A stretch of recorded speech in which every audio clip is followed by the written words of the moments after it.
Good evening, Thunderbird fans and Chieftains. For tonight is the annual crosstown rivalry between Bellevue West and Bellevue East. And we welcome you into the broadcast booth provided by the Bellevue West own Thunderbeat. My name is Jeremy Block, and joined by me, my partner in the booth for the last 4 seasons, Bellevue West own Mr. A.J. Reimer, the 2021 State of Nebraska American Choral Directors Association of the Year winner, and our #1 color commentator in the booth.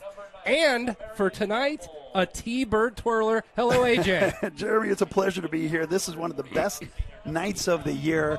All of Bellevue coming together to celebrate football, to celebrate marching band, to celebrate cheerleading, to celebrate dancing. It is a great night for Bellevue. And while we don't have quite the draw appeal because there's another football game going on as well, the energy's pretty electric in the building, and it's exciting to get this game going here, Jeremy. Yeah, and we were serenaded. We didn't show it to you on the stream, but we were serenaded by about 300 members of the marching band here tonight between Bellevue West, Bellevue East, and the 3 middle schools. It was a fantastic showing for the city here of Bellevue, Nebraska, the first township in the state of Nebraska. That's right. All the 8th graders who are in band come up for the day. It's called Marching Band Day. They learn both fight songs. They perform the national anthem for everybody, and they get to sit with the marching bands during the show. So kind of a pump up and get ready for next year. But we're not here to talk about the band so much, Jeremy. We're here to talk about the football teams. Yeah, last week it was a mixed bag if you're a fan of Bellevue football in general. Bellevue East won their homecoming game. Bellevue West had the chance to put the stamp on being the kings of Sarpy County. They went to Gretna, and they were down 14-0. Undefeated Gretna. Undefeated Gretna. At the time, #2 undefeated Gretna, 6-0. They were down 14-0. Bellevue West comes back, scores 37 unanswered points, and then 7 minutes and 6 seconds to go in the fourth quarter. The Gretna Dragons, led by Zane Flores, probably the best prospect to come out of the state of Nebraska this year. Whoa. Careful. I'm just saying what other people have said. Other people have said, but I ride with you, Danny Dimes. Danny Dimes is a junior. I get it, still. The best prospect to come out this season. This year, okay, I'll give you that, this season. Then they come back, they score 26 unanswered points to win the game, 40-37 with 8 seconds to go field goal. Meanwhile, Bellevue East, they went and they played in a double overtime game, and they won 51-45, and led by their homecoming king and his little brother, the Marshalls. And they come here tonight to John Feynman Field with 4 wins of their own. So you got a 4-win Bellevue East team and a 4-win Bellevue West team facing tonight. One of them is going to get their 5th win. Yeah, it's really exciting, Jeremy. This is, in the past, the East versus West game has not been much of a competition. If you look at the scores of the previous time, the margin of victory is largely in favor of Bellevue West, but East is coming in ready to play. East is not afraid. East is hoping to put on a show tonight and show that they belong here in the Battle of Bellevue. So the Battle of Bellevue, like I said, you have Bellevue East, who currently, if the season would end today, you would have Bellevue East and Bellevue West both in the playoffs based on wild card points. With their 4 wins apiece, Bellevue East has played 1 less game because Bellevue West's bye week is next week. As we're getting ready to go here, 3 minutes and 16 seconds here to go before we kick off this game, the Battle of Bellevue. Should we introduce the 3rd member of our booth? Absolutely. Very exciting to have back, folks. It's homecoming in a little bit of ways. It's Bellevue East versus Bellevue West, so we brought back Bellevue's own Owen Reimer, who has filmed these games for the last 3 years. Owen, welcome back to college. What are you excited about for tonight? I'm so excited to see, a great ball game. I hope there's a lot of camaraderie. I really want to see the teams come together, as this is a big community event, So I'm hoping to see some Bellevue pride tonight. I love that. That's so exciting. And we also actually have a special guest tonight who's not quite ready to get on the radio, but Sophia is going to be running some website addresses for us. So hopefully we can convince her to join us at some point as we get set to kick off here, Jeremy. You got a couple more minutes yet before we go? 2 minutes, 22 seconds, and you have Daniel Kalin, who had himself a great game last week, too. Oh, my gosh, it looked fantastic. Just wasn't enough to keep the Gretna Dragons from taking that ball game, cementing their stamp on the A2 district right now with a couple of district games left. And, in fact, the Battle of Bellevue this year and next year is a District A2 game. Right. They decided to stop the necessary East versus West has to be every year, and the district said, no, we want it this year. So they put us in the same district. Pretty exciting. I'm excited to see Bellevue East offense tonight test the cornerbacks of Bellevue West. East likes to run some quick outs to their receivers, and that's where West has been susceptible over the last couple games. So look for East to try to get some short, quick, early passes, move the ball against West defense, and West, of course, is going to try and run the full arsenal of their offense tonight. That's talking running, that's talking passing, that's talking a little bit of everything, and West gets set to receive. As we're getting ready to go here, yes, Bellevue West won the toss, and like always, Mike Huffman, the 10th-year coach for Bellevue West, the Thunderbirds always choose to receive to start the track race early and try to score on that very first possession. How about these new uniforms for Bellevue West? The helmets looking sharp, white with that thunderbolt going down. Gold jerseys looking sharp. Bellevue East, of course, wearing their all blacks. The beast of Bellevue is getting ready to kick off. And we're ready to kick off this battle for Bellevue. Number 4 for the Chieftains, Mark Anderson, kicks the ball off and is going to be fielded at the 25-yard line by number 43 for the Thunderbirds. Number 43 is Kyle Neisschwanger. Neisschwanger with a nice catch, secured the ball run up for about 8 yards, and Bellevue West is taken over at the 33. 33-yard line, 1st and 10. Daniel Kalin, the junior quarterback, number 10, leads out this Thunderbird offense, which is 4 and 3. You heard me right. In the second column, that is a 3. Bellevue West has 3 losses on the season to 3 top 10 opponents. If you add their rankings together at the time they played, it would equal 10. So you notice the type of strength of schedule the Thunderbirds have had. And on the very first play, they throw deep down to Davon Hall, and they cannot hook up. That would have been a 60-yard play on that first play of the day. Excellent pass breakup. Looks like that's number 9, Dylan Ginter, who's a little gimpy coming up. I hope he's going to be all right. But Davon Hall had a chance to make a play, and Ginter broke it up at the last second. We've seen Davon Hall catch the ball with one hand, and he was going to do that here tonight. It is a little bit chilly here tonight as we get a weather update. The weather. It's cold. It's cold. It's 51 degrees here at kickoff, and the ball is handed off to number 13, Gio Contreras. Oh, no, sorry, that's quarterback Danny. keeper. Wow. Yeah, Daniel Kalin. Don't see that an awful lot, and that's a planned quarterback keeper. Look for them to see if they're going to continue to use that throughout the game. So second down yielded a 5-yard rushing play by Daniel Kalin. 3rd and 5 to go. Ball on the 38-yard line. First third down opportunity to get off the field if you're Bellevue East. As Kalin gets ready to set with Gio to his right, and he puts him out into motion, throws it out to Gio Contreras. He's got space. He's going to pick up the first down and more. He is not touched. He's going to get touched down about the 31-yard line of Bellevue East. So you see a good 27-yard play on that 3rd down. And that is set up by the block by Caden Echternock on the side. Bellevue East defender had a good angle, and Echternock just, not a hold, but pushed him far enough out of the way to let the running back do his job. So it'll be first down for a new set of downs here for the Bellevue West offense. From the 32-yard line, they're going to mark it.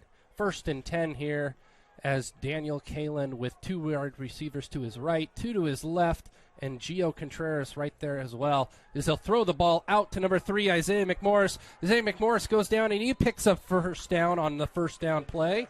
About pickup of 12. Bellevue is showing man there on defense, and McMorris is a tough person to cover one-on-one, right? He's so nifty in the open field, and if you're not right there at point of contact, he's going to make the first guy miss, just like he did right there. So early in this game, 10 minutes and 20 seconds to go here in the first quarter. Bellevue West is marching down the field looking for pay dirt on their first offensive possession. We'll see what Mike Huffman and the offense is going to do here as they get into that zone where they like to throw for the end zone. Yeah, watch number 5 at the bottom here. As Kalen's going to roll out to his right, he's going to throw the bomb deep, and it's going to be caught, and they're going to say no catch. Number 15, Ben Goodwater, couldn't keep his feet in bound. Looked like that was actually Donovan Whitfield, perhaps, number 16. Goodwater, I apologize, Ben. I don't mean to take that away from you. It was a difficult catch. He had to change his body around to put himself in position to make the catch. Didn't quite have it coming down. Good defense, a well-thrown ball. And usually here on 2nd down and 10, you see about a play that gets you about 4 or 5 yards here. So I don't expect another house call on this play unless somebody gets loose. Be 2nd down and 10 to go as the ball is pitched out to Gio Contreras. He's pushed over to the right, and there's going to be a first flag of the game. It looks like it's going to be a holding call against Bellevue West. Fumble at the end of the play. And the ball is fumbled and is recovered by Haven't Bellevue officially East. Signaled. And they're talking to Bellevue East, and they're going to say holding is going to be declined. And the offense. Look at the energy coming from the east side of the field right now compared to Bellevue West. East is fired up. And there's a little bit of confusion here of what's going to happen. Depending on what the call, yeah. The initial call was holding. Number 72, Bet Schrader, was guilty of the penalty. It's going to be declined. Fumble on the play. Bellevue East is going to take over on the first offensive possession here of Bellevue West. Leads to a fumble. That's the first time I've seen in this battle of Bellevue East successfully stop Bellevue West on the opening drive. And talk about a momentum change. Bellevue East is feeling it, hoping to capitalize off of it right now. So Bellevue East comes out, and there's going to be a pre-snap penalty on the first play. Bellevue East comes out led by the quarterback, Mason Chandler. Yeah, Mason Chandler was a wide receiver at the start of the season and a productive wide receiver as well. But, of course, QB1 went down with an injury, and he's been playing well in the last few weeks in the starting role. But that's not a good way to start your first offensive play. Mason Chandler, the younger brother of Marshall Chandler, who was Bellevue East homecoming king of the game last week. How about that? Congratulations. So it's a big-time deal to be homecoming king. Might see a Chandler-to-Chandler reception here. The first play is thrown out, and it's caught for a first down. Oh, close to a first down because it was a 1st and 15. So it'll be a 2nd and 3. Number 4, Mark Anderson with the catch, and that is a beautifully designed play. They knew the pressure was coming from Bellevue West, got the ball out quickly and correctly, so Anderson was able to just about pick up the necessary 15 yards. 2nd down and 1 here early, 9 minutes to go in this first quarter. We'll see what happens here on the 2nd down and 1 play. As the ball is faked, and he's thrown incomplete over on the left sideline there, out of bounds in the attention of number 3, Chasen Zemer. Yeah, covered well. Looks like Jermaine Green was the defender there for Bellevue West. Ball just slightly overthrown. And now we have 3rd down and 1. The size difference favors Bellevue West on the offensive line, so I don't know or on the defensive line, I don't know if East will try to run straight up the gut or try to pick up some speed on the side. They go out with 5 wide receivers, 3 to his right, 2 to his left as he brings the man in motion across. So now 3 to his left, and a short little pass that works in the effect of a run, picks up the first down. Number 3, Zemer on the catch. Yeah, beautiful play design. You need 1, you pick up 3, and it's just an easy toss and catch, building confidence in your quarterback, in your team, telling Bellevue East, we can play with these guys. This isn't the last few years. This is right now. Look at this, Jeremy. It's pretty exciting. Aaron Tooman is the head coach for Bellevue East this year. He took over in January, And he has these guys rowing the boat. So steal that from a guy up in Minnesota. And they row the boat, and now they have 4 wins on the season. There is a positive movement churning in Bellevue East. Speaking about positive, that's a gain by A.J. Lucas, the running back, number 22. Nice shifty little move to make an extra 5 yards there. 2nd down and 5 after the first down run of 5. We'll see what happens here as Wade McVay's defense is reeling based on what happened last week. So they got to get some confidence here, and a stop would be great for the defense of Bellevue West. Well, it's been a bit since Bellevue West has had a stop. And this is an interesting play design. I was going to say, there's 4 wide receivers all come over to the right with all the Bellevue West defenders. It was going to work like a screen play, but the one who came up with the ball was number 39. Carl Stano for Bellevue West. Great hands, good read on the ball, just not able to bring it down. Dangerous pass there for Bellevue East. And there's an injured Chieftain on the field on this side of the field. I can't get a number yet, but hopefully everything is okay here and the game can proceed. It's 3rd down and 5, and let's get our first timeout read. We'd like to remind our viewers to check out the thunderbeat.org for news, features, and entertainment coverage of Bellevue West and the Bellevue Offutt community. You can follow at the Thunderbeat on Twitter and Instagram to get the latest website updates such as photo galleries of sporting events, music, movie reviews, and feature stories about teachers and students. This week we launched a new podcast, Beck and Fletcher's World of Sports. What? So head to the thunderbeat.org and check out the podcast of all our new content. If you would like what you see, consider donating to the program through the donation link. What a great website. I love that Thunderbeat. 3rd down and 5 to go, 7 minutes, 44 seconds in the first quarter. Bellevue West needs to get off the field as there was a fake and a wide running back screen was thrown incomplete to number 40, Marshall Chandler, who's also Chandler's brother, Mason Chandler's little older brother. Jaden Bullion there on coverage. Nice little pass breakup, and Bellevue West with their first stop of the game, and like you were talking about, building confidence. That's good. East looked like they had some positive momentum, but they're being smart here. Kick the ball away, live to play another set of downs. Gio Contreras and McMorris are in the backfield to receive the punt, and the punt was almost blocked, and it shanked off the side of his foot and is going to give Bellevue West some great field position right at the 40-yard line of Bellevue West. So it'll be Bellevue West's second fortunate to possession get that here. Kickoff. Number 80, Kenyon Hunt, was zoning in on the ball. Kind of a high snap. Didn't kind of get to the kicker as quickly as you would hope. And if that continues, look for Bellevue West to put pressure. Bellevue West wants to go hurry up right away, and everybody's ready except the referees. It's a tough job being a referee out there.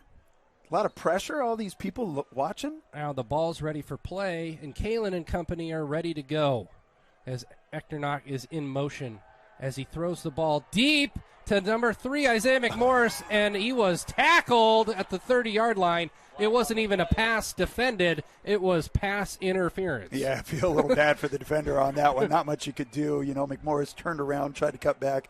All the momentum is carrying you right into him. You know, tip of the cap, come back, play the next down. And we'll try to keep you updated about another game that might be going on. If you're a fan of the State College of New Jersey, you're okay with the score right now, which is 10-0. So as the Thunderbirds look to score on their second play here, second possession here in the first quarter. Nothing makes me happier than watching Bellevue West score and Bellevue East score. I love all of Bellevue, and the rest of Nebraska is making me sad. As Kalen is going to throw deep again, it looks like it's was that to Goodwater? Yeah, they're trying to get Goodwater involved here. I like that. Yep. That's a matchup they like. That's the second time they've tried the long ball to Goodwater, and not a play. Typically, he's catching balls over the middle, so trying some speed on the outside. 2nd down and 10 after the incompletion. They tried to get the deep throw to Goodwater. So 7 minutes and 12 seconds here to go in the first quarter. As we're talking with our producer here, Julie Rouse. Julie Rouse, best in the business. Shouts to you. And while we're talking, quick shouts to my main man, Mr. Stuvey. Care about you, buddy. As the ball is thrown complete to Ben Goodwater. He gets in for the touchdown. Touchdown, Thunderbirds. It went Ben from Goodwater. the 45 all the way down the field for a 55-yard pitch and catch from Kalen to Goodwater. That is Goodwater's first touchdown of the season. Couldn't come to a nicer guy. Hard-working kid. Doesn't quite get all the attention or the glory that some of the other wide receivers from Bellevue West has gotten this season. But he's a good talent, and they're expecting big things from him this season and next. And the point after touchdown attempt is kicked by... Kicked it in as Ian... He kicked it in. I love you, Ian. I want to watch you Shepard, kick all number season long. 41, kicks it through and makes it 7-0 here west over east at this point. 7 minutes to go here in the first quarter. Owen, what are you thinking about the opening two drives from both teams and then Bellevue West scoring drive? I think both teams are showing a lot of potential, a lot of promise, and I think this should be a good game. I am excited to see Bellevue West score, as that is my former high school. However, I'm going for Bellevue East here. I'm going for a little underdog action, so we'll see what happens. I know. Love it. Wow, is he going to be let back into the house? Well, he's not staying over tonight. He is my son, folks. He's coming back from college, and we've turned his room into a trophy room for the other children. How many trophies are in there by now? Well, not a whole lot, but, we're nice. They're nice kids. So here we go as Ian Shepard prepares the ball to be kicked off here. Back for Bellevue East. I didn't catch their numbers as we are number 3 Zeemers there as the ball is going to be it's fallen on by a Bellevue West Thunderbird. It is a first down. Thunderbirds, they let the ball stop right there on the 17-yard line.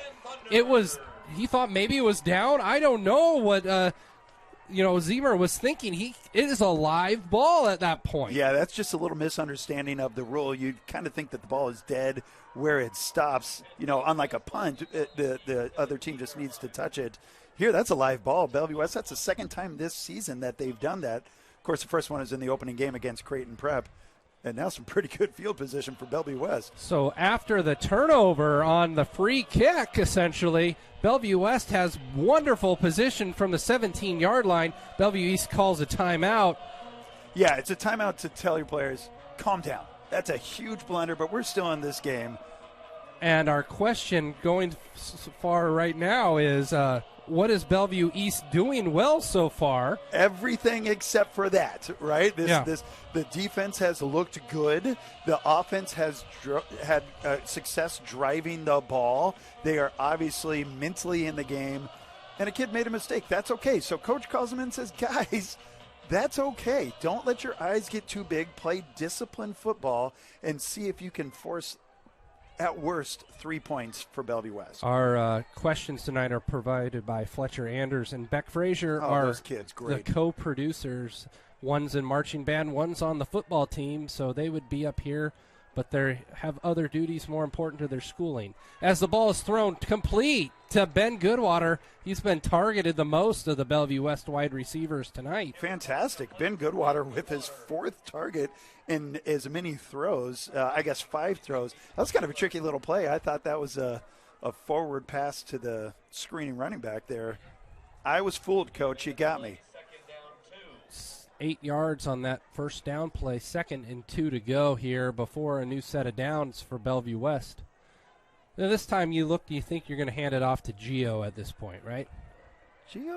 There you go. Yep, hands off to Gio. Gio gets ahead. Maybe he got one. Ooh, great tackle there on the line by number 73 from Bellevue East. If he doesn't make that tackle, Gio might actually score. And Gio is down. He got tangled up by number 73, Blake Moore, and number 72, Bennett Schroeder, I should probably say. Yeah, he's hurting down there. It doesn't seem like he punching the ground. Hopefully it's not too bad for many reasons. He's a great kid. He's a successful running back. But Bellevue West is pretty banged up in a lot of areas, and they need as many battle-tested weapons as they have. So the senior here on senior night not looking too good to get off the field here. But you know what? We have the best in the business. Mrs. Geyer out there as the trainer. If I get hurt, there's nobody I want talking to me more than Miss Geyer. Soothing voice, Miss Geyer. Nice. She'll just stand next to you and say, hey, it's going to be okay. And then I get better. It's incredible. Bellevue West has 21 seniors on the football team they're honoring tonight. Gio is one of them. Like that, exactly. And he did break his femur 2 years ago. 2 years ago. Was it against Bellevue East? It was at Millard South. At Millard South, because it was one of the first games, correct? And typically the East-West game has been one of the first 1 or 2 games. So hopefully he's going to be okay. Gio's like in pain, and Coach Huffman comes off with the helmet, and he is putting no weight on that left foot ankle area.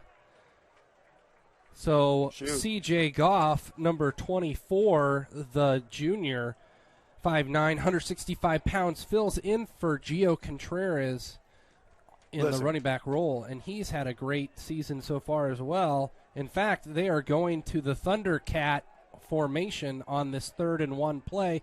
Daniel Kalin's all the way on the other side of the field there, as his defender, cornerback, isn't even paying attention to the quarterback out there at all.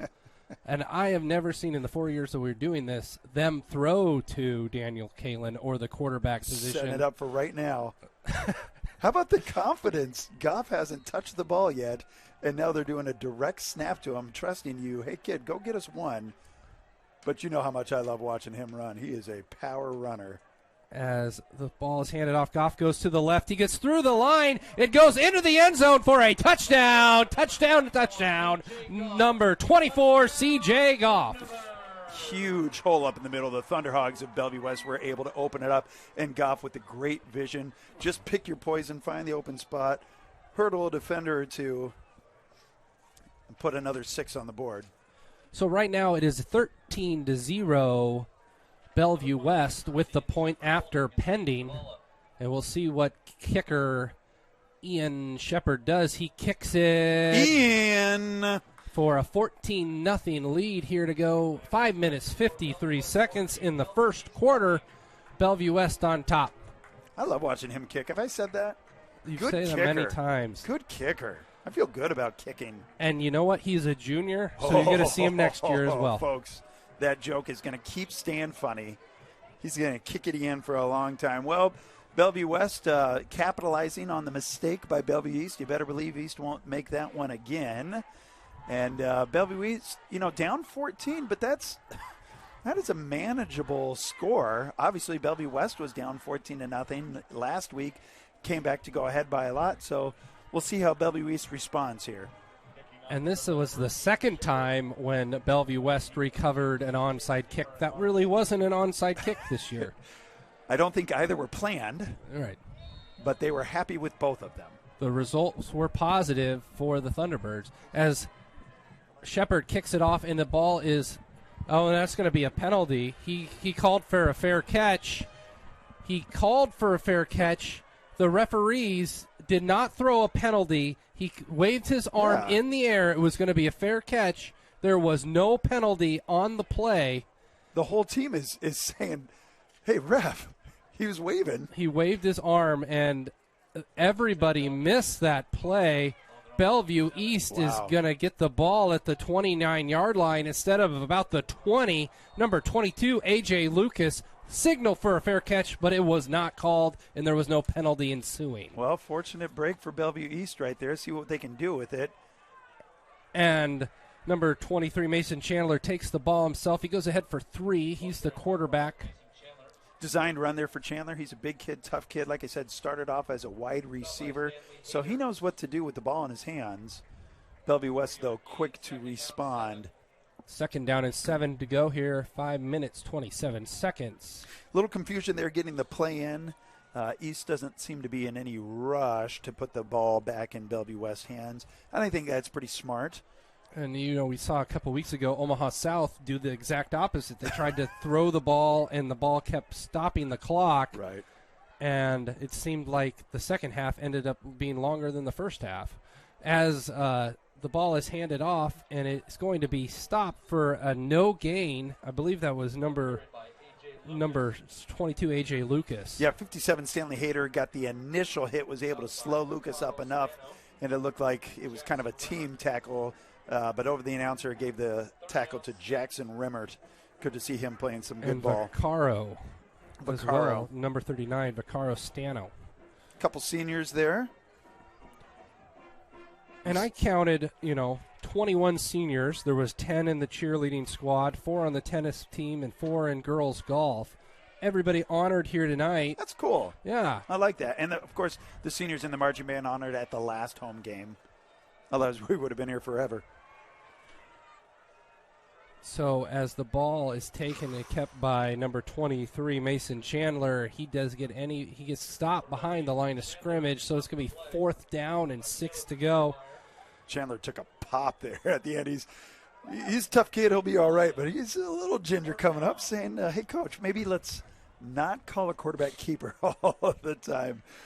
And if you're interested in the Big Ten game of the night tonight, the team from New Jersey just kicked a field goal, making it 13-0 over the team that husked corn. As the ball is going to be kicked by number 3, Chase Zemer, who is going to get it all the way and flip the field. It's going to keep rolling. It keeps rolling all the way down to the 21-yard line, and Bellevue West will get their 4th possession of the game here.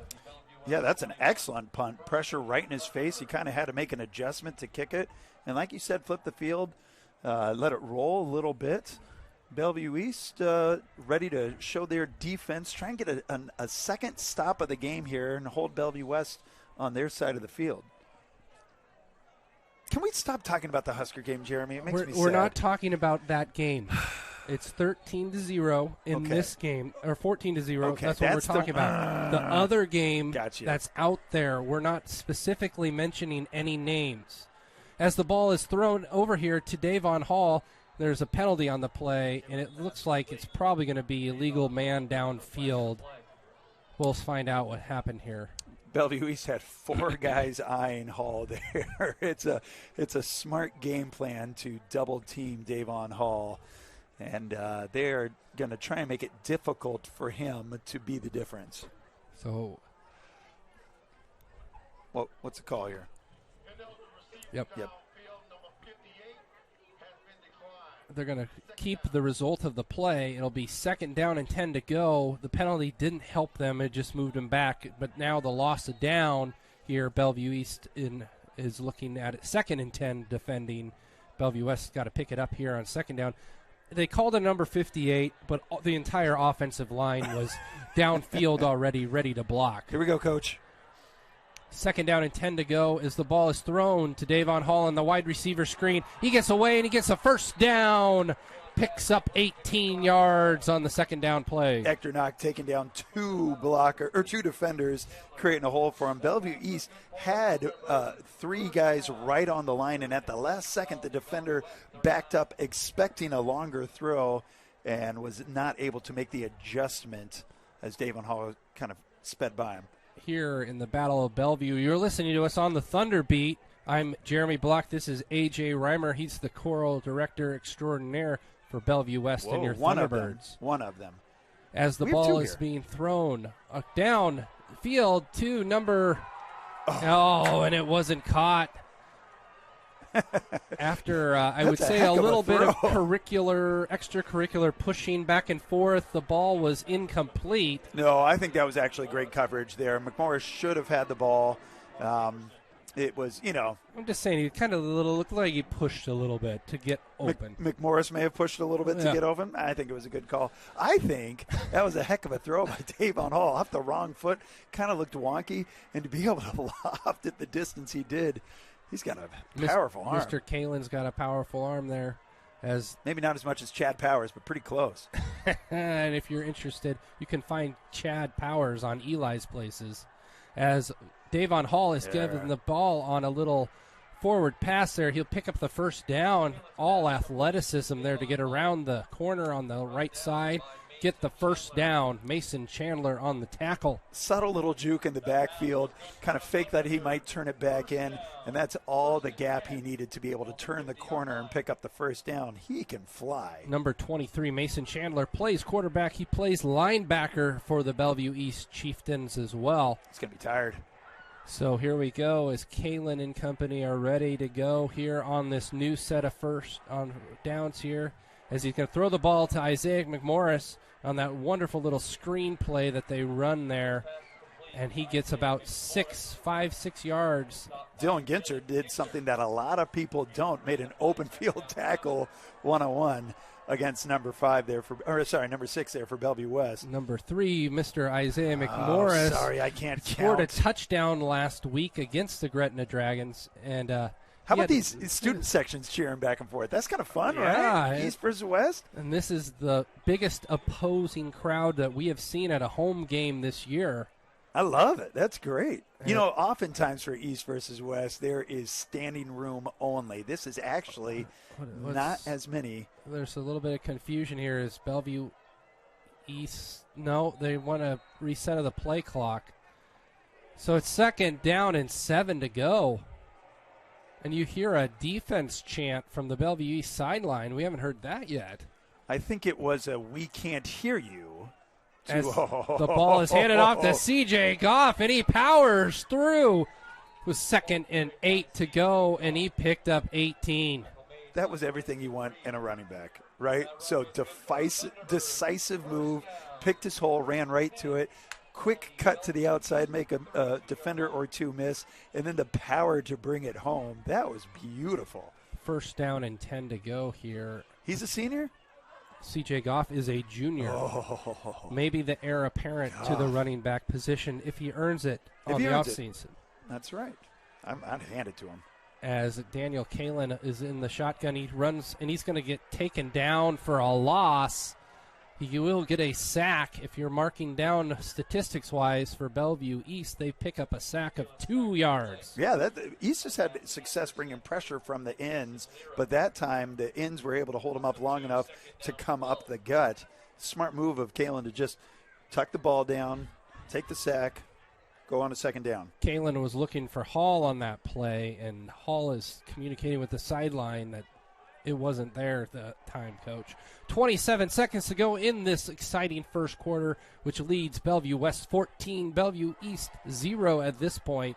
But Bellevue East has played better than the scoreboard has indicated. Oh, absolutely. As the ball is handed off to C.J. Goff, he goes to the left, and he gets past the first tackler. He goes down. He'll pick up the first down, still on his feet. Gets down to the 15-yard line. He's not the biggest guy in the whole wide world, but he runs like he's about 50 pounds heavier, still being able to make all those shifty moves. East is in position to make tackles.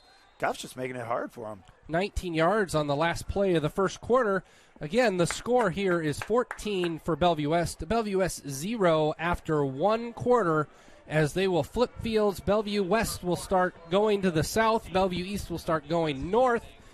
And here we go for another 12 minutes of the first half. Exciting here in the Battle of Bellevue. You are listening on the Thunder Beat. We are produced by students here. We're just two old guys talking about high school football at this point. Yeah. But Adam, or A.J. Reimer. You can call me Mr., thank you. Mr. Reimer, of course, has been involved with Bellevue West since forever. Well, since birth, yeah. My dad was a teacher here when I was born. I grew up in the building watching. Can I say watching? No, I won't even say that. I was watching some stuff, comedy. It sounds bad. Don't worry, I'll tell you later. Anyway, went to school for a music education degree. Came back when my dad retired. They handed me the keys, and I've been there ever since. So there's always been a Reimer working here at Bellevue Public Schools. The Reimer to Reimer handoff, they call it, in the choral section. So here we go on first down from the 16-yard line as Kalen's looking for the end zone. He'll throw it. It'll be over the head of, it looks like Ben Goodwater at this point. Yes. Yep. I'm looking for Ben. And that's actually the first bad throw by Kalen. Not obviously his first incompletion, but everything has been close. That one was kind of a dump out. 2nd down and 10 to go here from the 16-yard line. Bellevue West knocking on the door again for the end zone. Come and knock on my door.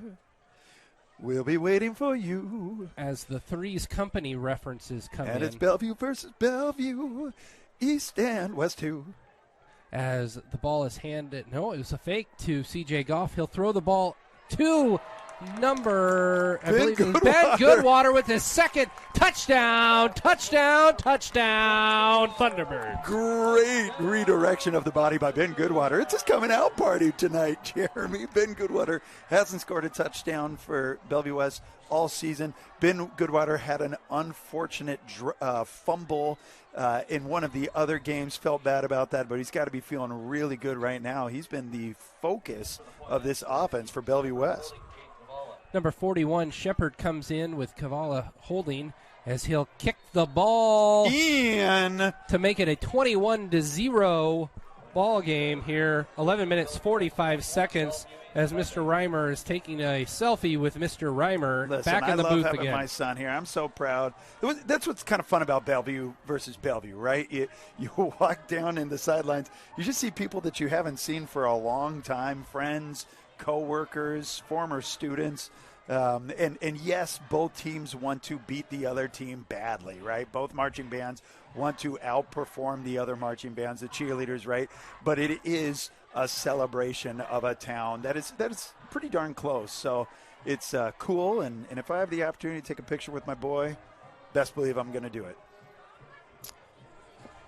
And things aren't getting better over on the East Coast if you're paying attention to the other game tonight. They are getting better? They are not.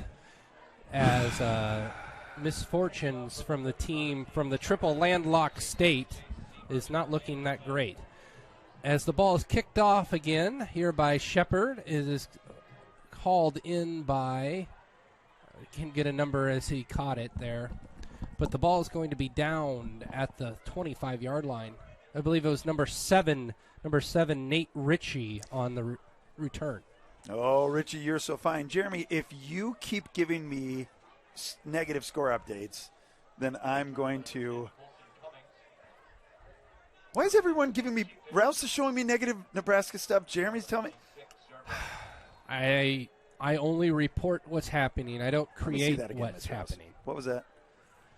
The ball is going to be thrown by Chandler to Chandler. That is the Chandler to Chandler reception we were hoping for in a pickup of 1 yard.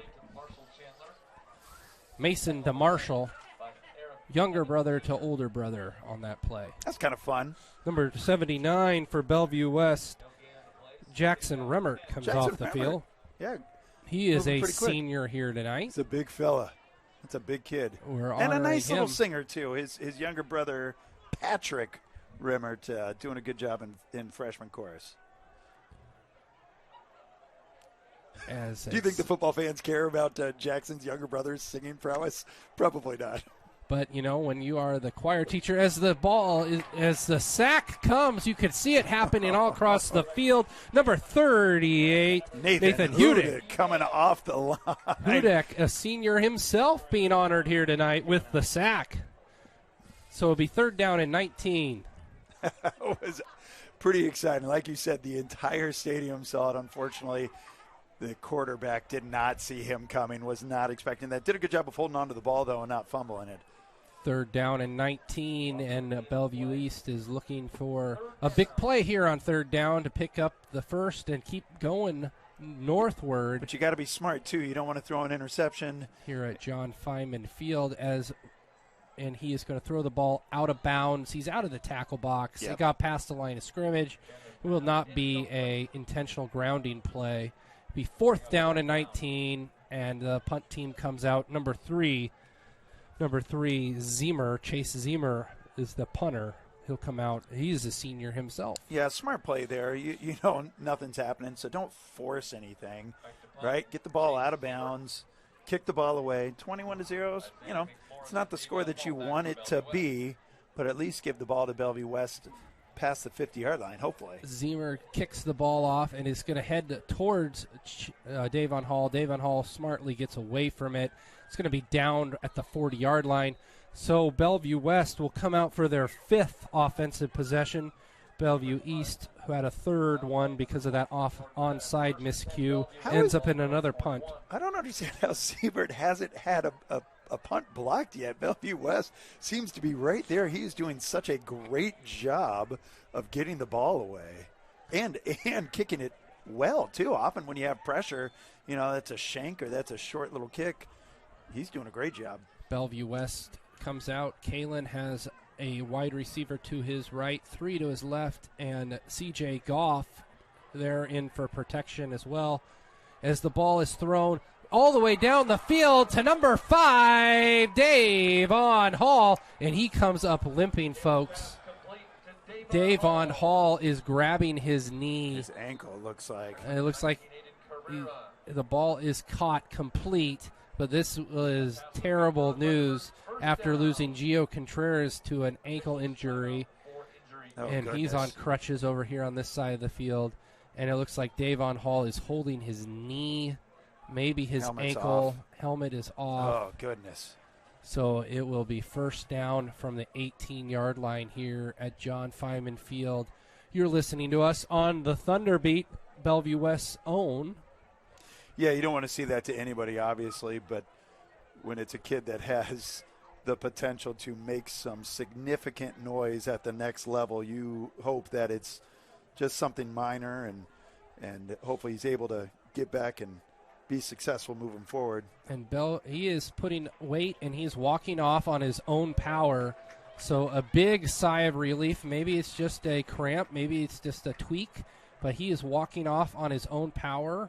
Do you think Miss Geyer, now I see Miss Geyer's not out there, but the best trainer in the business, do you think Miss Geyer just looked at him across the field and was like, get better, kid? You're going to be fine. That's the kind of power she has, huh? Oh, she's unbelievable. Shouts to you, Geyer. So it is. Can you take me, Geyer? No? Too much of a stretch?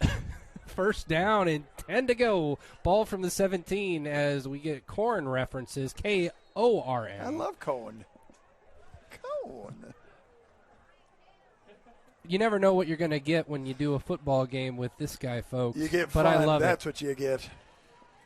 When you do this football game, we're having a lot of fun. 9 minutes and 33 seconds in the battle for Bellevue, as they've deemed it here, as Bellevue West is up 21-0 as the ball's handed off to C.J. Goff. He'll get tackled in the backfield. That's the first negative play I think I've ever seen him have. Yeah, I agree with that. Great pressure by Ethan Roberts and Matt Anderson. Nice top. Like you said, Goff does not go backwards very often. In fact, that might be the first time. So here we go. Second down and 11. 2 wide receivers to each side for Kalen. And I'm trying to get eyes on Davon Hall to see if we can see him here. Do you see number 5 down there, Mr. Reimer? Well, I don't see him on the field. I'll tell you that much. So Kalen will throw out to his right to Isaiah McMorris and in and out of the red basket, and it will be incomplete. Third down and 11 to go. Boy, great play call, great execution. McMorris, you don't see that a whole lot. He's pretty darn sure with the ball. I thought he had that. Number 58 for Bellevue West, Jacob Arope comes off the field. Yeah, this offensive line for Bellevue West is held together. Everyone's a little dinged up, and everybody's kind of dinged up at this point, but the Thunderhogs are hurting. Davon Hall has his helmet back on, and it looks like it's going to be an encroachment penalty against Bellevue East as Davon Hall comes back on. All right, that's good to see for Bellevue West. So instead of 3rd and 11, it'll be 3rd and 6 to go here, 8 minutes, 43 seconds. In this second quarter. If I was calling plays for offense, I would just try to call the play where the other team goes offsides a lot. That is one of those plays, yeah. You know, where you try to get the guys to jump off sides. So that's pretty smart. It did, and you go the whole way down the field if they keep jumping off sides. So ball's thrown to Davon Hall, in and out of the hands. It was a high and away a little bit. Yeah, but that's great coverage by number 19, Aiden Carrera. Step for step right with him. 4th down, and it's on the 13-yard line. 4th and 6 to go. Bellevue West has only attempted one field goal. Made it this year. He kicked it in. Ian's like, come on, coach. Let me kick it. He says, stop it. Come on now. Huffman, if he gets past his own 30, he's going to go for it on 4th down. A little confusion here they've from attempted Bellevue it West. twice. What? They've made one, missed one.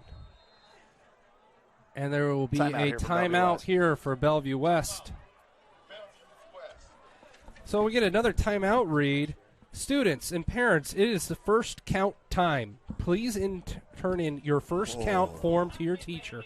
Students, if you need another form, please stop by the counseling office or library to pick up a form. The Bellevue West Choirs are having their fall concert on Tuesday night in the auditorium at 7 p.m.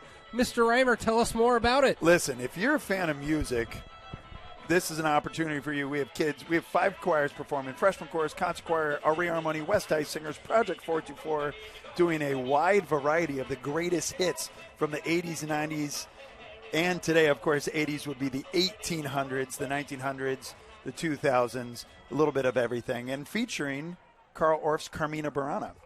As here we go, is 4th down and 6, as Bellevue West is trying to convert inside of the own, the 20, as the ball is caught by Isaiah McMorris. A fantastic grab. Touchdown, touchdown, touchdown. He went over one defender, behind the other one, and it looked the okey doke play there. Fantastic catch. I can't believe what I just saw. Anderson was in position to pick that ball and potentially have nothing but green in front of him. The ball ended up as a touchdown, and the first person to meet him on the sideline was Coach Huffman, and saying, you threw that ball into double coverage, son. On 4th down. On 4th down. Oh, boy. As the ball is kicked in, it makes the score 28-0.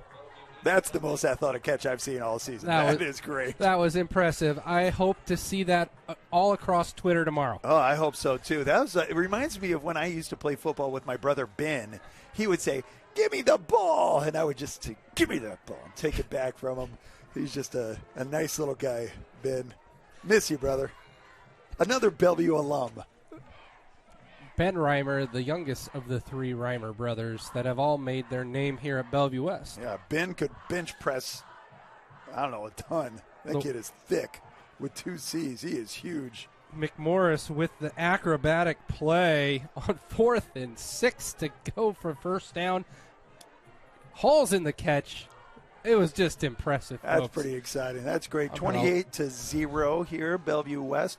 But like you said, I completely agree, East has played better than the score looks. They've been competitive for the entire first half. As the ball is fielded, I believe that's number 7 again out there, Nate Ritchie. So Dylan Gilter, number 9. Bellevue East has tried running some quarterback sneaks. They've not had a lot of success going up the center of the defensive line for Bellevue West. Hopefully they can have some quick outs. I like the short screens that they had to start off the game. See if they can string together a first down here. 8 minutes and 25 seconds until halftime. It's starting to get a little cold, Jeremy. I love that. And it is October. It's the first game we have to go here in October. Next week, Bellevue West has a bye week, and they finish up with Papillion La Vista South. On the first play, he goes head for 2. It's a huge game against Papillion La Vista South, right? In the same division, and West needs to successfully win out to guarantee they have a chance at making the playoffs. Of course, they're leading wild card right now, but can't afford any miss-ups. If Gretna does not lose, folks, Bellevue West will have to get in on a wild card to the playoffs. Right now, they are 8th. Papillion La Vista South is 7th in wild card standings, so they're right ahead of them. As Bellevue West looks to have another top 10 matchup this year against another team in their own district. Yeah. Oh, receiver. I'm not seeing. Was it number 4?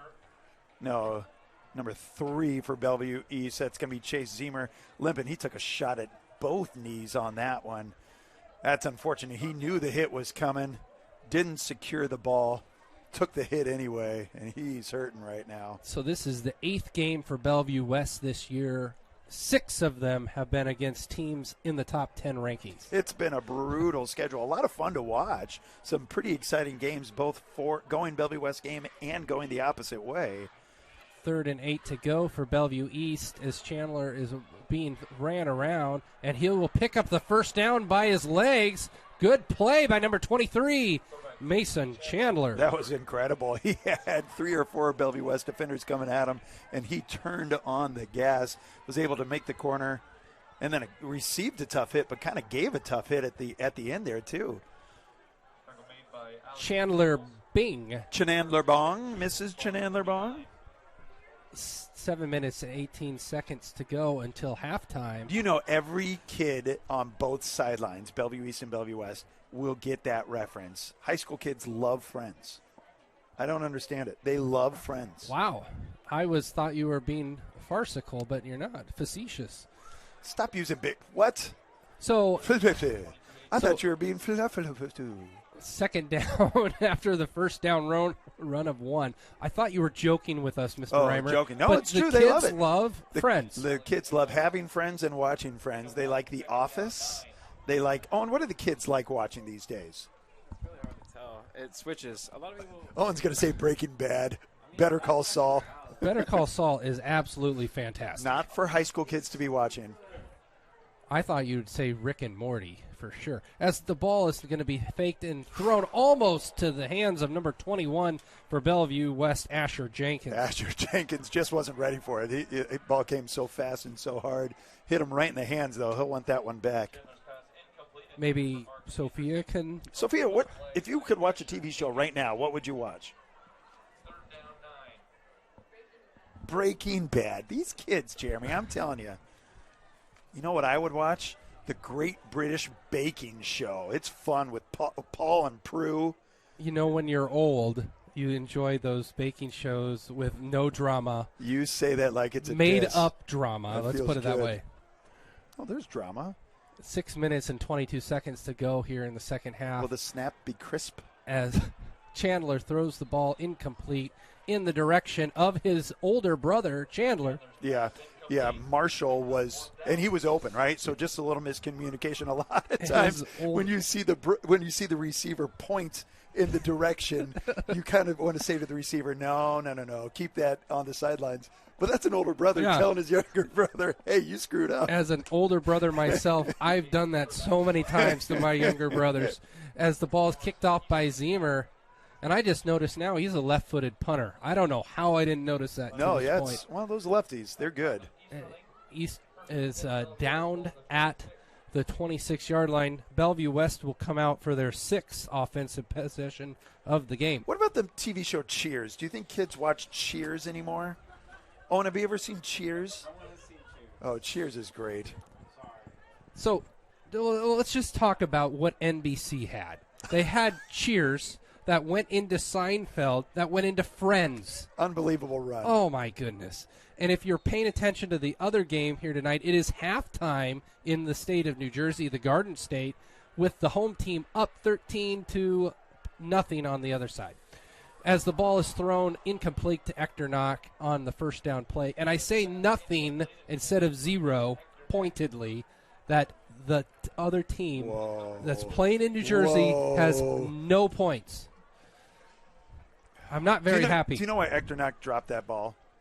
Because you're bringing negativity to this broadcast. I don't appreciate that. If we would have kept talking about NBC sitcoms, both teams would have had great success. But we're getting a look from our producer to say, focus on the game, gentlemen. And then they had The Office and Parks and Recreation. Oh, my goodness. They just have great hit after hit. As the second down play for Kalen is thrown to Davon Hall. He'll pick up the first down, and he's been the guy to go to as the ball, and there's going to be a excessive roughing personal foul after the play. He got thrown down pretty hard. You don't need to take him down that hard. I get it. Second flag gets thrown. Oh, my goodness. And the second flag, there was a hat thrown by the referee. Looks like perhaps something was said as we will get the calls here, and you hope that it wasn't Hall who, let's see what happens. Yeah, we'll find out. They're saying, hold on. They got to mark the ball off here. Yeah, it looked like the initial call was a late hit out of bounds. And then maybe some we excessive. Yeah, we don't know what the unsportsmanlike was. We'll find out.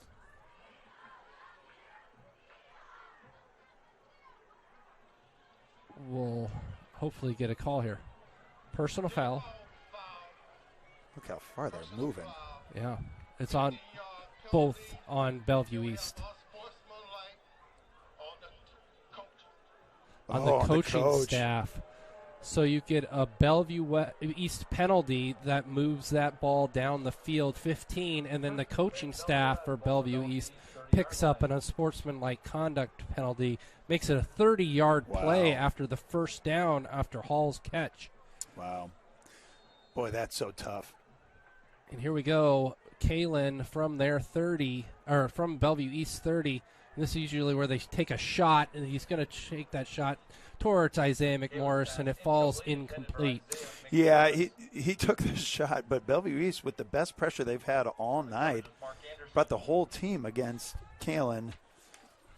Number 72 for Bellevue West. Yeah, he's hurt, and he's coming off the field here. Bennett Schroeder. Yeah, and David Waller's being inserted back. Waller, of course, hurt his leg in the last game, but toughing it out, coming back out to play here for the Thunderhogs. Where's Ben Goodwater? He's been quiet for Bellevue West for the last. For the guy who has 2 touchdowns already, you're saying he's being quiet, and it looks like the ball was in the air and there was a push, but it's not going to be called. And there's a penalty flag thrown by the umpire in the middle of the field, so somebody said something. Late. Yeah, I don't want this game to get chippy. It does get chippy at times here in Bellevue. Everybody wants Huffman's furious. Huffman's calling timeout.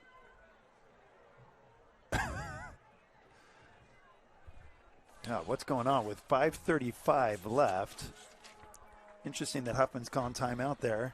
I think he's getting call a timeout so he doesn't, he can go over there and discuss with his offense what's going on. Illegal receiver, ineligible receiver downfield.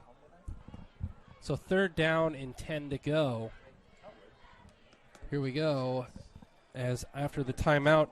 So I'm going to ask, what is Bellevue West doing so far? That's what our producers want to know. And they've been very efficient on offense. They've had the ball now this is their 6th possession. They've scored 4 touchdowns with that 1 fumble on the first possession. Yeah. And they've kept Bellevue East off the board. So yeah, absolutely. They're kind of clicking on all cylinders right now. Came out a little, I don't know if you would say unenergized or rusty, but responding well from last week's turn of events against Gretna.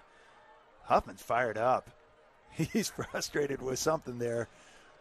3rd down and 10 to go here, and you probably expect Coach Huffman to go for it if they get a couple yards here. I like the energy from Bellevue East sideline. The student section from East is feeling it right now. And now there's a timeout from Bellevue East. And we are out of timeout reads. Oh, well. So we probably need to talk to somebody else here in the booth. Let's talk to somebody in the booth. Owen Reimer, what would you say is the best thing that Bellevue West did for you to prepare for college at the secondary level? I'd say the best thing that Bellevue West has done to me, Bellevue West has done for me to prepare me for college at the secondary level, was being a part of the Thunderbeat.org, which is the student newspaper here at Bellevue West. The experiences that I got there have perfectly helped me transition into the college lifestyle. I feel like as a student, I was given a perfect opportunity, and the reporting on there is great. So I would recommend that anybody who wants to support student journalism and support students getting opportunities that they can bring into the professional field to go on the Thunderbeat.org and learn a thing or two. So, Mr. Reimer, Owen Reimer, what degree are you pursuing at the University of Nebraska-Lincoln? Currently, I'm pursuing a degree in journalism, which is really exciting, and it's going very well. Great. Fantastic. Owen's in his first semester down at the U down in Lincoln, and we're happy to have him back to be our videographer. He sang with me for 4 years. Didn't mention choir. Not once. It was just the Thunderbeat. As the ball's going to throw to Echternock, Echternock's going to pick up the first down. First catch for him tonight. Yeah, that's great play all around. Bellevue East was getting excellent pressure on Kalen, but he was able to keep his cool, find his big target downfield, 88 Echternock, with the soft hands there to bring the ball in. The tight end drag over the field leads to a 12-yard pass. First down and 10 to go. Ball from the 14, so Bellevue West can pick up another first down before the end zone. Tight end drag was used effectively once or twice last season for Bellevue West. They had a couple good ones that are now playing at the big league level here, as the ball is being faked over to Goff and thrown to Echternock, and it just goes in and out of his hands. Be incomplete. Second and 10. Thrown slightly behind him, but he was able to put both hands around the ball. You got to make sure that you bring that in if you're Echternock. Caden Helms already has seen some playing time for Oklahoma. Oh, it's great seeing all these former Thunderbirds have success at the next level, and there's a lot of them out there. Not, all Division I, but they've got players all over the place, looking great.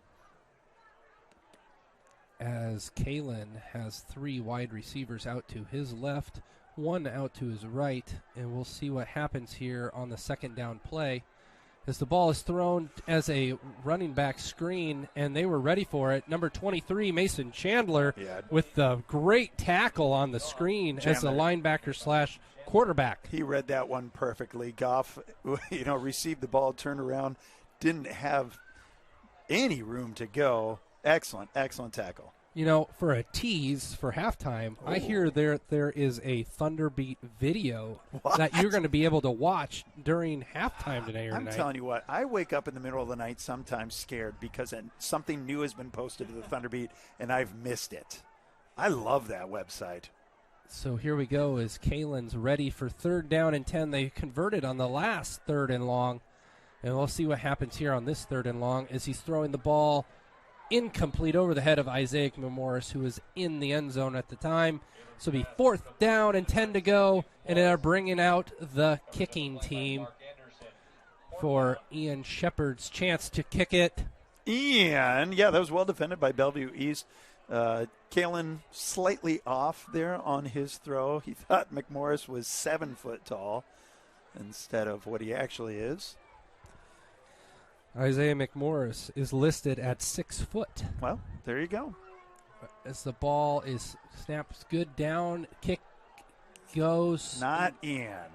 Not good after the missed field goal on the 6th possession for Bellevue West. I do still love watching him kick, though. So this will be the 5th offensive possession as they will take over after the missed field goal. 20-yard line here we go as Bellevue East is looking to head north for pay dirt. Sorry, Jeremy, I was talking to our producer there, Miss Rouse, Miss Julie Rouse, best producer in the business. And a good podcaster, too. And you haven't heard their podcasting, Teachers Talking TV, check it out wherever you can find your podcast. You're going to love it. As the ball is handed off to number 22, I believe that is Lucas. Bellevue West is saying Bellevue West forced the fumble. Forces a fumble, and they come up with it. Lucas was not down, and Arif Evans Jr. comes up with the fumble recovery. East is pretty confident that they were down. I thought they were down. I thought they were too, and that's too bad because that was a beautiful block by Jack Duncan, offensive lineman for Bellevue East, to spring that entire thing. 3 minutes, 43 seconds. Bellevue West gets the ball back on the 28-yard line, looking to hit that magic number of 35. We're going to get there, Jeremy. It's exciting, folks. If you don't know, 35 means running clock. In the second half. So that we can all get home and watch the Huskers come back and win. Way to be positive, Mr. Reimer. It's the only way to be.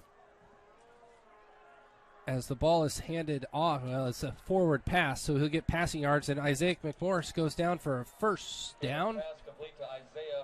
Yep, good tackle there by Bellevue East. They were able to push him out of bounds, and I know he did pick up 8. He got 8 instead of 10. Yeah, but typically he gets that corner, and he's busting through for 15, 20. 2nd down and 2 to go here. Ball at the 20-yard line. As the Thunderhogs look ready to get 2 yards. Something Bellevue West has not done a whole lot this game is run the running back right up the middle. Mm-hmm. It's been a staple of the offense. As the ball is thrown to Echternach on the slant, nobody was covering. He was wide open. The safety makes the one-on-one tackle, number 3, Ziemer. Yeah, but that, of course, is what Bellevue East is trying to take away, right? So they're gonna stack the box. They're gonna force Bellevue West to use the receivers, and Bellevue West says, "Sure, that sounds great." 1st down and 10. Oh, it's 1st and goal from First the and 7. goal, right? Yep, and here we go with the Thunder.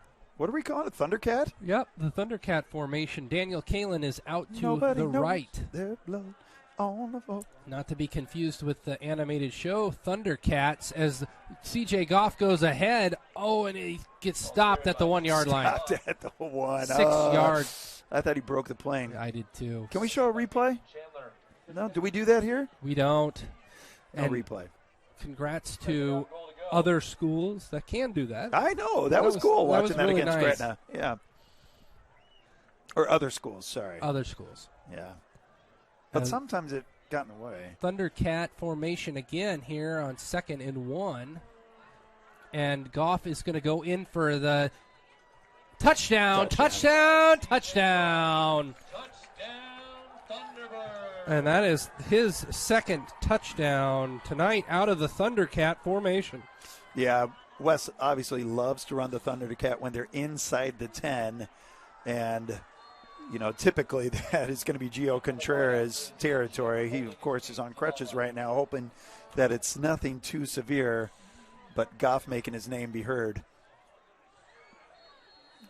Good job by Zavala there. It was kind of a questionable snap, and he was able to ring it in and get it ready for. So the point after touchdown is good. Shepard kicked it. Ian. 35-0 here in the Battle of Bellevue. In the Bottle of Bellevue? The Battle of Bellevue. You know, if there was a bottle of Bellevue, it would be Diet Coke. I love Diet Coke. It is yummy in my tummy. 2 minutes and 18 seconds to go until halftime here in the Battle of Bellevue. And Bellevue East will get their sixth offensive possession of the half here. And as we see here, the marching bands are of both teams or both schools are getting set up. This is one of the few times where both bands get to perform at halftime. So if you're watching at home, halftime might be, but definitely will be extended this game to give all schools a chance to show off what they can do. And the ball's kicked off. Shepard gets it down, and it looks like Ziemer was the receiver. Yep, and he gets it to the 20-yard line. Number 3, Ziemer. Yeah, 85 for Bellevue West. Skylar Herring just with an excellent tackle. Said, nope, you're not going anywhere. 1st and 10, 2 minutes and 12 seconds until halftime. So if you're Bellevue East here, obviously you're hoping to put some points up on the board, but you're also trying to make sure that you do not give the ball back to Bellevue West. And just let this half kind of get away from you. You are watching and listening to us for Bellevue West home football games on the Thunder Beats own on Nebraska Prep 1. There was a sack on the first play of the new set of downs for Bellevue East, and it'll be a loss of 4.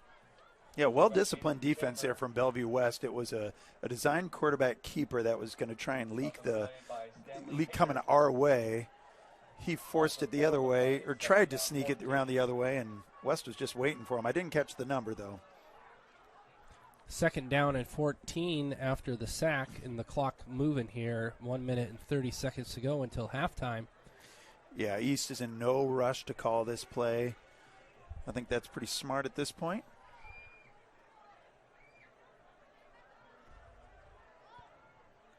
The ball's handed off. Number 23 hands it off to, I believe that's number 22, Lucas. Yep. Yeah, nothing going for him there, though. 3rd down Stanley Hayter given the tackle. 3rd down and 14 to go. 1 minute in this first half. Stanley Hayter reminds me of Christian Slater. Do you remember him?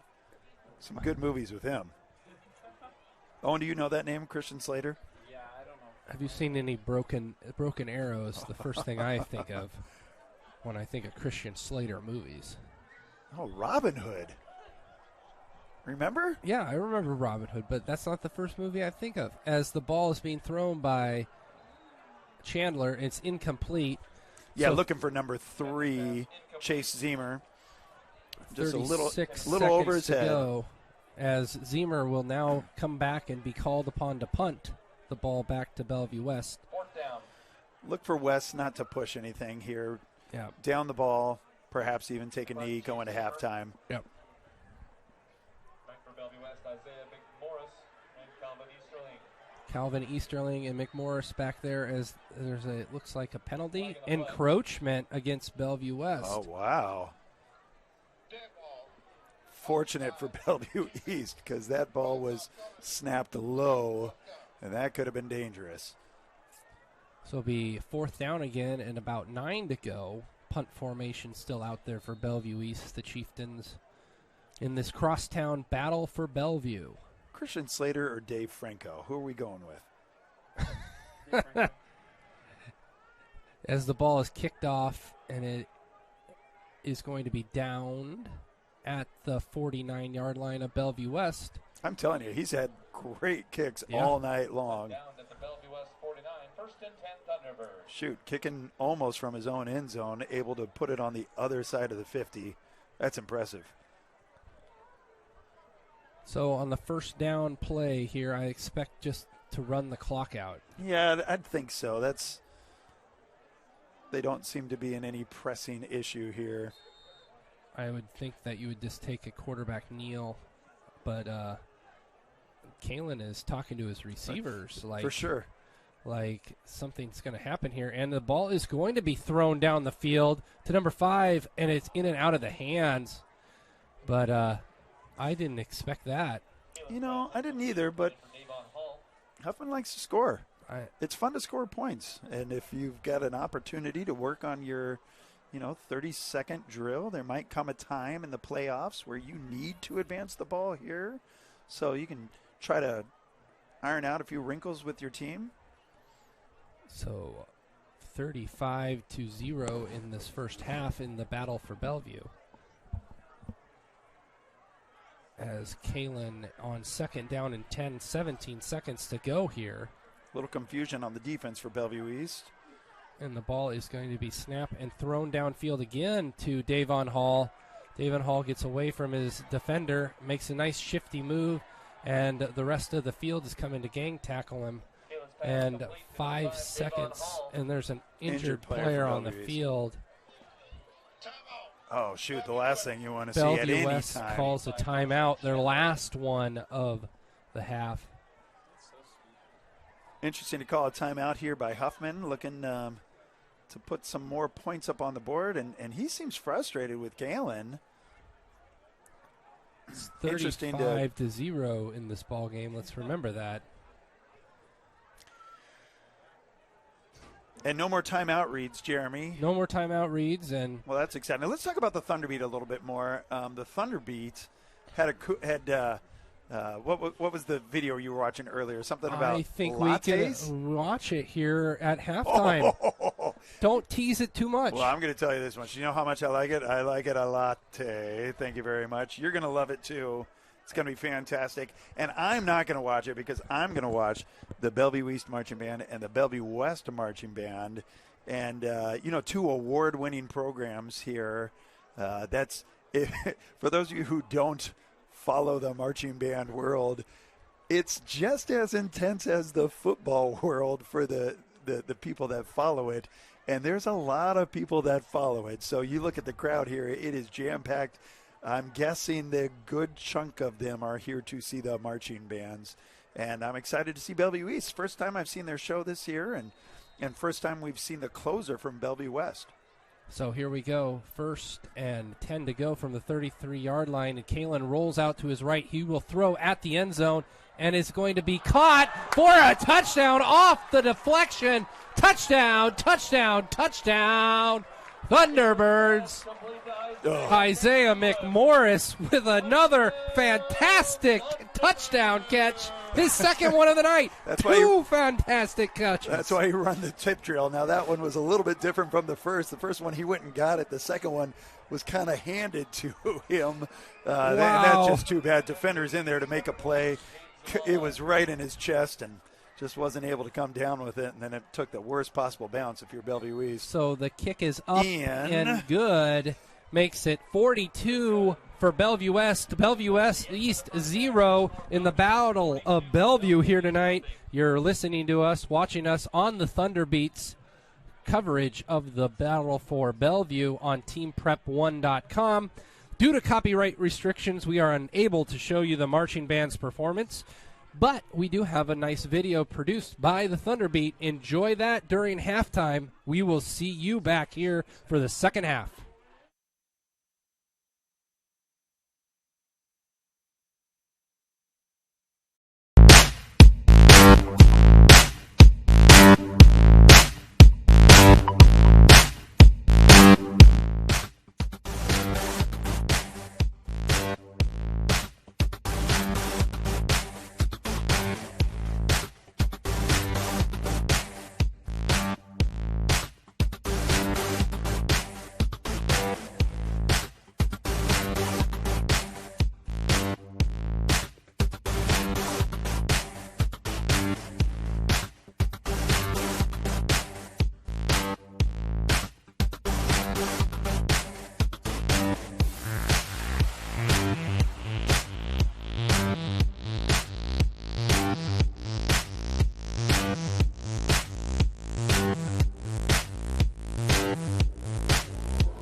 So I really didn't get it from anywhere. It was just kind of like just one day I was when I heard about it basically on the announcements, the first thing that kind of popped into my mind was basically a Thunderbird holding a football. I don't know why, but it was just kind of the first thing that really hit. So then it was I just decided to do it after. But I didn't really get the idea from really anything. It was just kind of after I heard the announcement, it just kind of came to me, I guess. I just thought of it. So yeah. Definitely, that's probably one of the coolest things about this is that seeing other people wear it and then knowing that you had something to do with that and even if nobody else knew I was the one who did it or anything, it still is cool just seeing it on other people. I don't even need the publicity, but just knowing that a design is somewhere and it's being used for something, I guess is kind of cool. Exactly. So yeah, and I think that was kind of one of the ideas I had was maybe I could do it on the computer, but I'm not good with technology or anything, and I know how to draw. I'm in an art class right now, so I just something I knew how to do, so that's why I went off with it. Yeah, not really. I mean, I do hope that people enjoy the t-shirts, how they look, and I hope that we will Bellevue West will always have more t-shirt design contests and things, because I think it really helps promote creativity among the students, and I think it's really good to get people involved in other school functions, and then this way you just have you know, your students design something for like a team for your school. Like, it's just a really good way for everybody to work together. So I really didn't have any set idea. Like, it didn't really come from anywhere. I just thought it'd be fun. I like to draw. I've entered t-shirt competitions before. I thought it'd be a lot of fun, so I kind of just winged it. Well, I looked at a couple designs for football games before that other schools have used. Didn't really find any I liked. I do like to go in there and see if I can find things that I like to pick pieces off of. I don't copy exact designs. I don't like the idea of that. But I did find a couple of designs that were similar to what I wanted, but they weren't quite what I was looking for. So I decided to give up on looking and freehand it. I don't know, it's almost like a feeling of pride without being like, I don't know. I think it's really cool to see other people in my design and be like, oh, hey, I designed that. That's something that I drew and was chosen for me. So I don't know, I feel really cool about it. I just want to say congrats to my fellow winner, because she did a really amazing design for the back, and I'm really proud to share the shirt with her.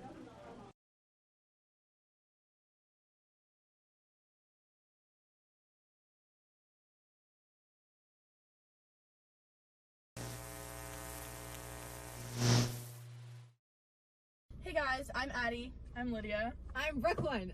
And today we are going to be trying pumpkin spice lattes from Starbucks, Scooters, and Dunkin', and we're going to be rating which one we think is the best. Yeah. What are predictions? Should we do that? Scooters. Yes. I think Starbucks is the best. Really? I Yeah. think Scooters is the best. I think I'm going to like Starbucks the best. Yeah, I Where do you think work? Starbucks. Oh, she works I at work at Scooters, yeah. So, Yeah. we'll see. Yeah, so, and my coffee knowledge is large. I drink lots of Yes. coffee. I don't drink a lot. I don't really like Scooters pumpkin spice, which is why I don't think I'm going to like it, but we'll see. Yeah. Okay.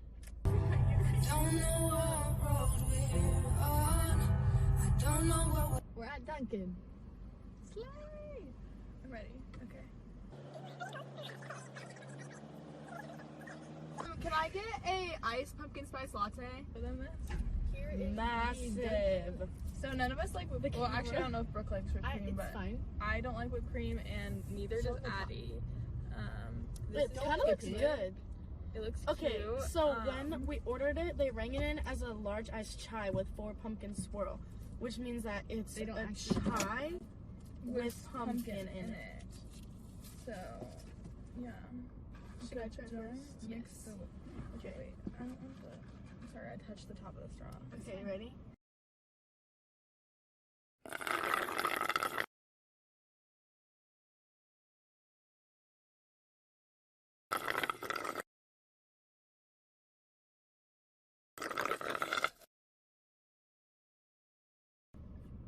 I think I'm gonna rate it a 7. I'm gonna give it a 6. I wouldn't order this again. I would. I think it's 7, and I don't like coffee, so. Slay. It's like 6. A 6 for me now.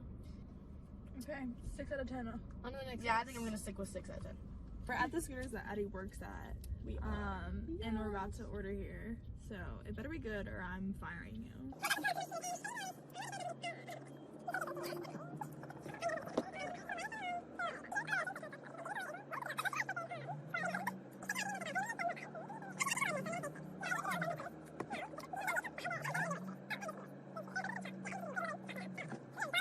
Duncan deserves to be dogged on. You know what the American ones on? So, can we just get a small iced pumpkin spice latte? No whip, please. No whip. No whip, please. Okay. So, my camera on my phone, my storage is full. So, we're gonna try this here. It's so much the darker. Okay, so. Addie already took a sip. I'll take another sip for you.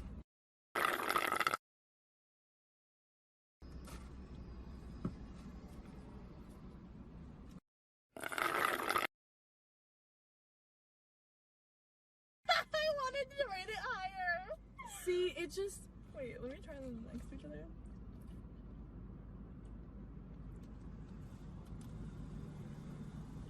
What? It just tastes worse. Okay, wait, JK. I do like this better. 7 out of 10. If I got this, I would drink it, but I wouldn't get it again. Wait, no, actually, the more I drink it, the more I like it. 7.5. I think I'm gonna rate it a 6. The same with Dunkin'. I'm gonna go 7.5 because Dunkin' I tried it again and that was 7. gross. So 7.5. So basically like a 7 all around. Yeah. So flat 7. 7 all around because you said 6. You said Okay, yeah, so 7 all around. 7. So okay. Starbies To Starbucks. Alright, pulled up to Starbucks. Starbies. Actually, Hi, can I do 2 separate orders, please? Yeah, just let me know when the first one's done. Okay, so for the first one, Yeah. can I get a venti iced pumpkin spice latte? Okay. And then that's all for the first one. So the first one will be $6.90. Go ahead with that second one. Oh, and I'm so sorry, can there be no whipped cream on that? Yeah, it'll still be the same price. Okay, thank you. Drink for between all the Thank you. We'll wait. it looks like the same. It's the same color as the. I'm excited Scooters to one. have this after we're done. Look, maybe like the same color. That's better. Thank you so much. You too. Better color. So we got the pumpkin spice from Starbucks. It looks beautiful. Can I get the first sip, please? Because I haven't. Okay.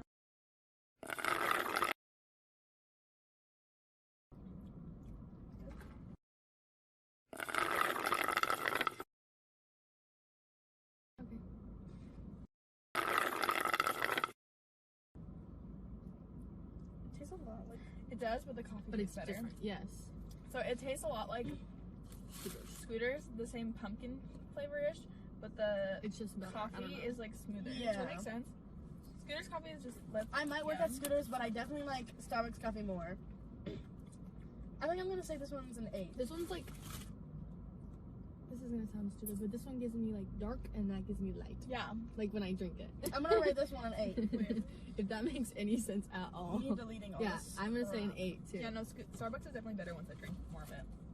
Yeah, so I think. Wait, can I have another? Yeah, this is just enough. No, just kidding. As I drink more of it, it's more of like an 8.5 for me. I'm gonna say 8. Yeah, I'm gonna say 8. Yeah, so 8 flat. And then we have. Okay, so review. We rated Dunkin' overall 6 out of 10. Yes. Scooters 7 out of 10, and Starbucks 8 out of 10. So Starbucks is our winner, as we thought. It's just the best. It tastes the smoothest, the Apparently most it tastes pumpkin-y. light to me. So. Yes. Yeah, because the other one tastes It heavy. tastes. Yeah. I said dark, but yeah. Dude, it makes me feel like Like drink this and then drink that and tell me that this is dark and light. I Literally. can't even. Oh. And this is just not it. That's just It's try. nothing. It's literally nothing. We should have gotten a small. So, I don't yeah, even know how I drank that before. that's our final decision. It was fine Starbucks. when we hadn't tasted is it. I'm the glad winner. we went in the order that we did, though. Wait, Yeah. Brooke said that Scooters was. She thought Scooters was gonna be the Oh, winner. yeah, it was not. Starbucks was the winner. So I low-key, like, for coffee, I would have gotten Dunkin' over Scooters, but since it was pumpkin spice related, Scooters was better in that aspect. For But coffee, I don't like the Scooters. I only go to Scooters for their infusions. Mm. Oh, I have a free drink right now. Or I can't Vertigo. get that because that's too much coffee. Yeah. But yeah, ew, that was so good. time to go die because I'm lactose intolerant. Bye. Bye, guys. Thank you for watching our. Thank you so much for watching. Subscribe. Like, comment below. Tell us what your favorite color is of our eyeball color. Mine, Mine's hazel. mine are blue green. Mine's brown. So Oh, everything. choose your character. Pick your blonde. I I don't even like blondes. Shut up. Okay, that is there.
So we interview people, take photos, we design things. There's so many things that go into the yearbook, but overall we're just in here working on the yearbook. Just because I love photography, I love designing things. I actually want to go into graphic design. So it's kind of everything I like to do, and it's just a lot of fun. And it's great because you get to create something at the end of it. This is my first year on staff. Make pages, do designs, take pictures, basically show moments from around the school. This is my second year on staff. I really like meeting new people. I really like getting to see different parts of the school that I don't normally get to see because I'm not involved in those activities. So that's really nice. I think with yearbook there is definitely some more design involved.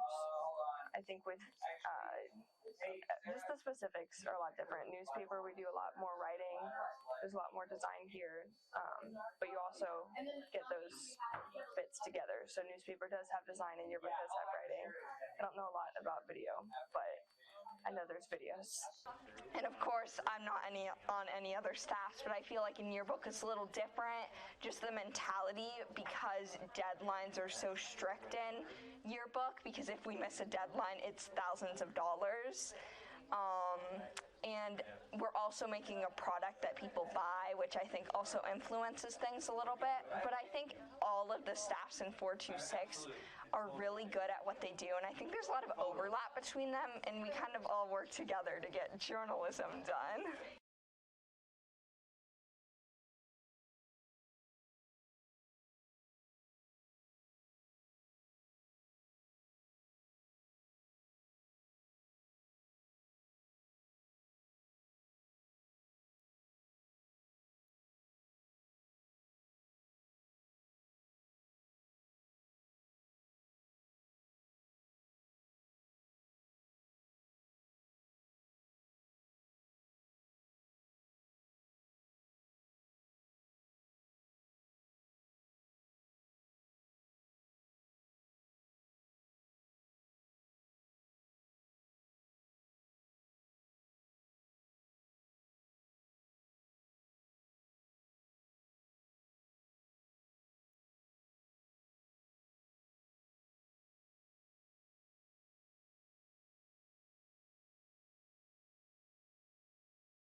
Welcome back to the Battle of Bellevue.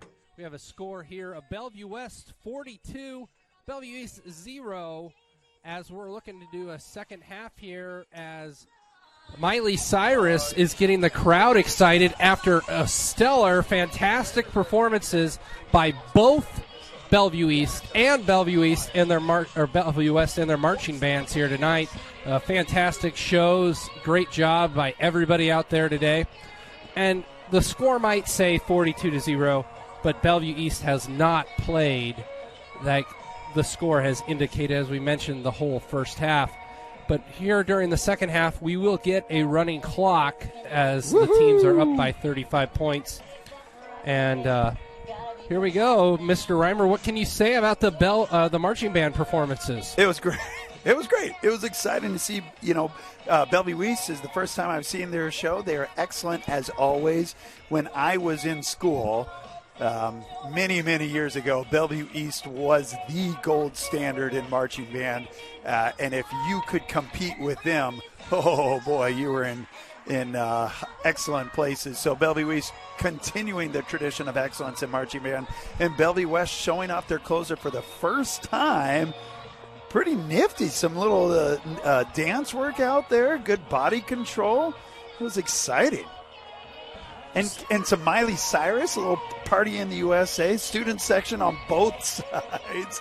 It is just a fun night here. It's a great night. Every time you can get these two squads together, you play a football game. But like you said, it's a community game here tonight. Yeah, for sure. Everybody's here enjoying it. I went down and sat next to my wife during halftime, and there's families from Bellevue East and Bellevue West sitting together, sharing blankets together because it's starting to get a little cold down here. But cheering and supporting everybody out there, it's pretty great. So, nodding my head like yeah. Moving my hips like yeah. So if you had to choose, Owen, between Miley Cyrus and Justin Timberlake, who are we taking? A few years ago I might have told you Justin Timberlake, but I feel like Miley Cyrus probably has some more hits. Well, we're going to stop going to Owen for comments after that ridiculous take. I want to ask him, Miley or Billy Ray Cyrus? Always Billy Ray Cyrus. Oh yeah. Was he an achy breaky heart? Achy breaky heart. And Mullet Man. I got friends in low places. No, that was Garth Brooks. Yeah. I don't follow country music, folks. I'm sorry. How about Miley's godmother, Dolly Parton? Dolly or Miley? Here we go. Owen Dolly, has no idea who Dolly Parton is. And we are going to kick the ball off here. Ian Shepard, number 41 for Bellevue West, is ready to kick the ball off and start this second half. And folks, we're going to take a little inside radio. The number one goal for this second half is for Jeremy and I not to say anything bad over the radio because Miss Rouse is watching us with a stern eye, as she well should. We'll make you proud, Miss Rouse. Zemer and Henderson in the backfield for Bellevue East to receive the kickoff. And the kickoff is short, and it's going to bounce in front of the up back. I believe that is number 9. Number 9, Dylan Ginter recovered the ball there, and it's going to be recovered, and it's going to start there at the 28th yard line for Bellevue East. Number 9, Ginter on the return, and we have the Chandler brothers coming back out here in the second half, trying to get Bellevue East on the board. But, like we said, the clock is moving. We're already at 11 minutes and 30 seconds. Yep, absolutely. The goal for both teams now is stay healthy, be smart, make good decisions. Don't get too chippy, and hopefully get some players on the field that haven't seen their numbers called a whole lot. So Chandler to Chandler can't hook up on this play as he throws to his older brother. So Mason goes over to the sideline to get the new play. And Marshall's in the huddle right now waiting for the play to be relayed to them. So we're now under 11 minutes already here in the third quarter. First possession for Bellevue East. Still the majority of starters out for Bellevue West, but a couple new numbers out in the secondary, trying to get experience going for a couple guys. As the ball is handed off to, I believe that is, number 40, Marshall. Yeah, great run right up the gut, some misdirection. Number 22, A.J. Lucas. Right, sorry about that, Lucas. Great run. And it's a great design play. Kind of a bunch, kind of confusion. Who's got the ball? And Lucas popped out and made a good first down. First 10-10. Now Bellevue East comes out here. Chandler brings in the play to the huddle. 10 minutes almost here to go in the third quarter. We're only 3 plays in. I just want to go back. That we have Owen to go back. Doesn't know who Dolly Parton is. I kind of blame his parents for that one.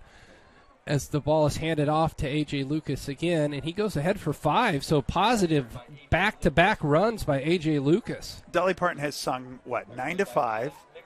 She sang, which one? Jolene. See, everyone says Jolene. I don't know that song. Well, I don't know Jolene. Wow. Come on. And that's Whitney Houston. She was the one who wrote it and performed it first. Sounds like Whitney Houston to me. And So- by the way, I don't know if this is going to help her cause that's one of my least favorite songs of all time. So to say she wrote it, not winning me over, guys.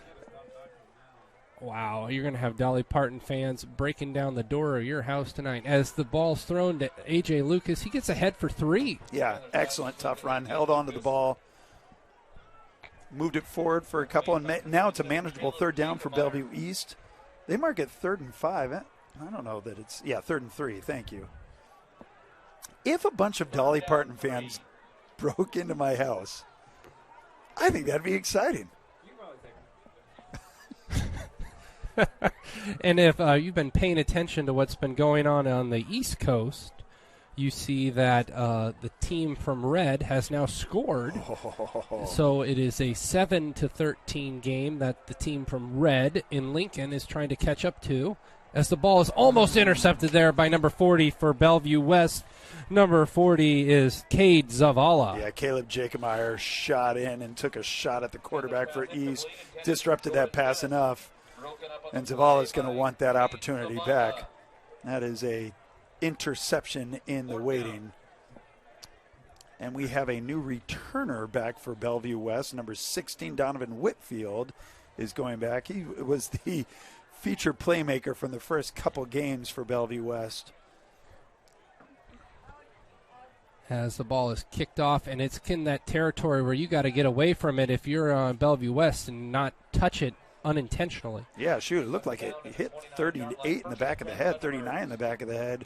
Obviously not, though. Vaccaro Stano was pretty close to being touched by the punted ball. And here we go, number 14, Caden Watanabe in for quarterback. Watanabe getting his first action here tonight, and number 22 out there, Alexander Fisher-Tako, is also out there. That's the first time we've called his name tonight. And who's the running back to his right? I believe it is number 43, Neischwanger. Neischwanger with a heck of a game a couple weeks ago. False start there by the offensive line. He knows at 65, a little frustrated with himself. He was 5 yards off the ball when they realized that he had false started on that play. Well, you know, David Wall is a pretty big fella. If he starts moving, I'd have to be inclined to follow him.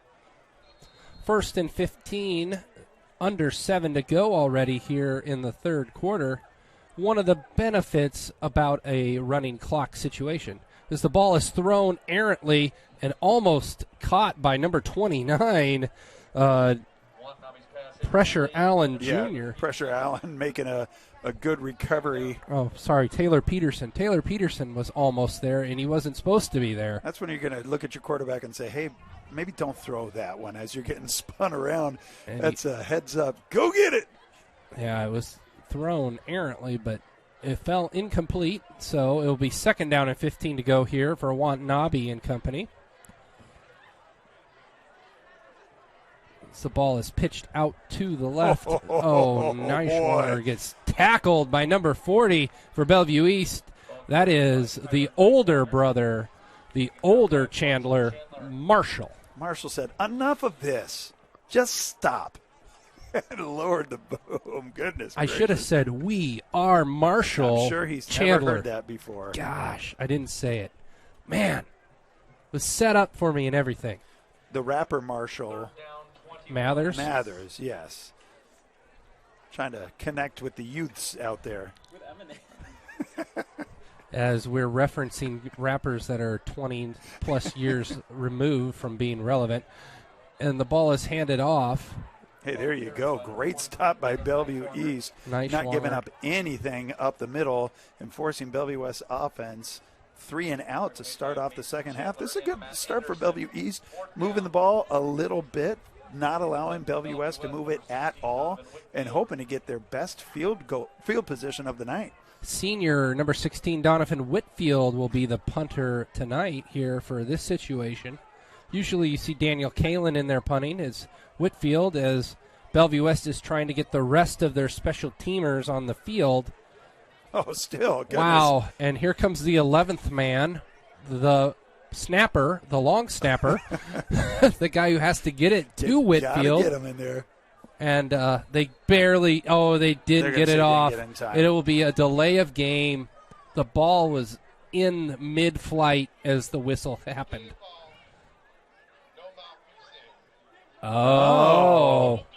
No mouthpiece. So they're going to get a delay of game penalty for Whitfield not having his mouthpiece in, which you can call in the high school level. Well, sure, yeah, you have to have the mouthpiece in. It's just safety there. Unless you play cornerback for a team down the road in Lincoln, and then you don't want to hit. You don't see that called a whole lot. Oh, my goodness. Anyway, as Whitfield is going to punt the ball away, and it is a good punt, and he'll call for the fair catch, and he catches it, Zemer, at the 45-yard line. Yeah, diving forward. I'd like to see him hold on to that. That's great. And now Bellevue East with the ball on Bellevue West 45. Excellent starting field position for Bellevue East. See if they can get some points on the board here.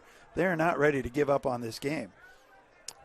As we are going here in the third quarter, 3 minutes and 30 seconds to go. Bellevue East looking to put their first points on the board, starting from the 45 of Bellevue West, as Chandler and the other Chandler are also out there. As he throws out to Zemer. Zemer catches the ball for a first down on the first play here in this drive. Chandler's pass complete. Looked like a great toss and catch to me. So they're going to mark him short. It's going to be second. Wow. Second, they only gave him 8 yards. That's not a great mark. Man, that's a spot that I wish they would review. Maybe just say, hey, just give him the first. And the ball is handed off to A.J. Lucas. He'll go ahead. He'll get the first down for Bellevue East. Yeah, I like the patience on that run. Waited for the hole to appear and then burst forward and pick up the first down. Great run. As first down here for Bellevue East and positive momentum. It'll start from the 35-yard line here in the new set of downs. Jeremy, do you remember that Bernie meme from a couple years ago, with sitting with the overcoat and the mittens at Biden's inauguration? Miss Rouse is kind of modeling that look right now. It's a little cold for Miss Rouse as Bellevue is struggling to pick up the. But look at this. Wow, keeping the legs moving on first down. He picks up 2. Everybody gave up on that except for the runner. That's a tough pickup of 2. Second down now and 8 to go. Minute and 30 seconds. In this third quarter. Wow, this third quarter with the running clock is going pretty quick here, Jeremy, and I'm not going to complain about it too much. Especially those who are happening to be cold, dressed up looking like Bernie Sanders, the independent senator from Vermont.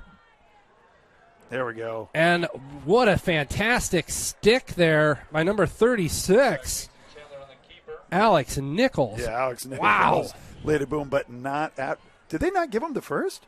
No, it was a second down and 8. Oh, I apologize. Sorry, I might. Third and 8 to go here.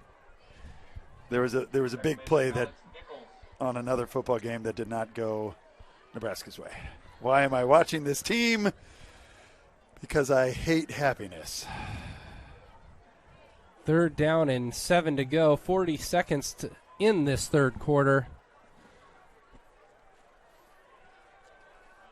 I'm focused now. I'm back. Chandler hands and pulls it out, throws it incomplete to Zemer, and they're going to throw I'm guessing it's going to be defensive holding. Yeah, absolutely. Oh, they're going to call it pass interference. So pass interference will give Bellevue East a new set of downs. That's the right call, too.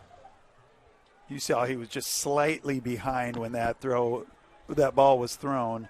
It's because Bellevue West put a little extra loving on the pressure.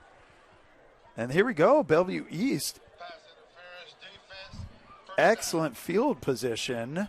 1st and 10 on Bellevue West, what, 17? Bellevue West going, yeah, you're right, 17-yard line. All right, Bellevue East, this is exciting. As the Put some points on quarter the is board. almost about to expire here, 12 seconds to go. They'll get a snap off We'll see if they get the snap off.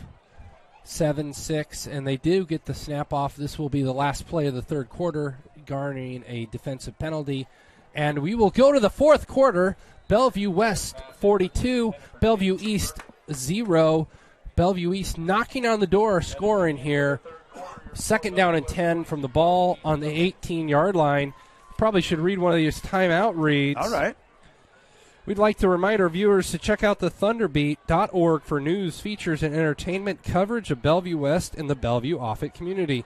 You can follow at the Thunderbeat on Twitter and Instagram to get the latest website updates, such as photo galleries of sporting events, music, and movie reviews, and feature stories about the teachers and students. This week we launched a new podcast, Beck and Fletcher's World of Sports.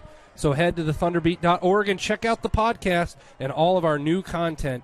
If you like what you see, consider donating to the program through the donation link on our website. You know, Jeremy, this last weekend I was in Bella Vista, Arkansas, celebrating the life of my grandmother who passed away during COVID time. And while we were there, we went and had lunch at the clubhouse of the golf course where they like to play quite a bit. I was wearing a Bellevue West half zip, and the waiter came up to me. He said, "Excuse me, I'm sorry to interrupt. Is that a Bellevue West shirt?" And I said, "Yes." And he says, "Are you part of that fantastic production of the Thunderbeats?" And I said, "I'm not, but I'm friends with the people." He says, "I listen to them every day." And why wouldn't he? The Thunderbeat is such an exciting website of new content every day. I'm excited for what I get to see.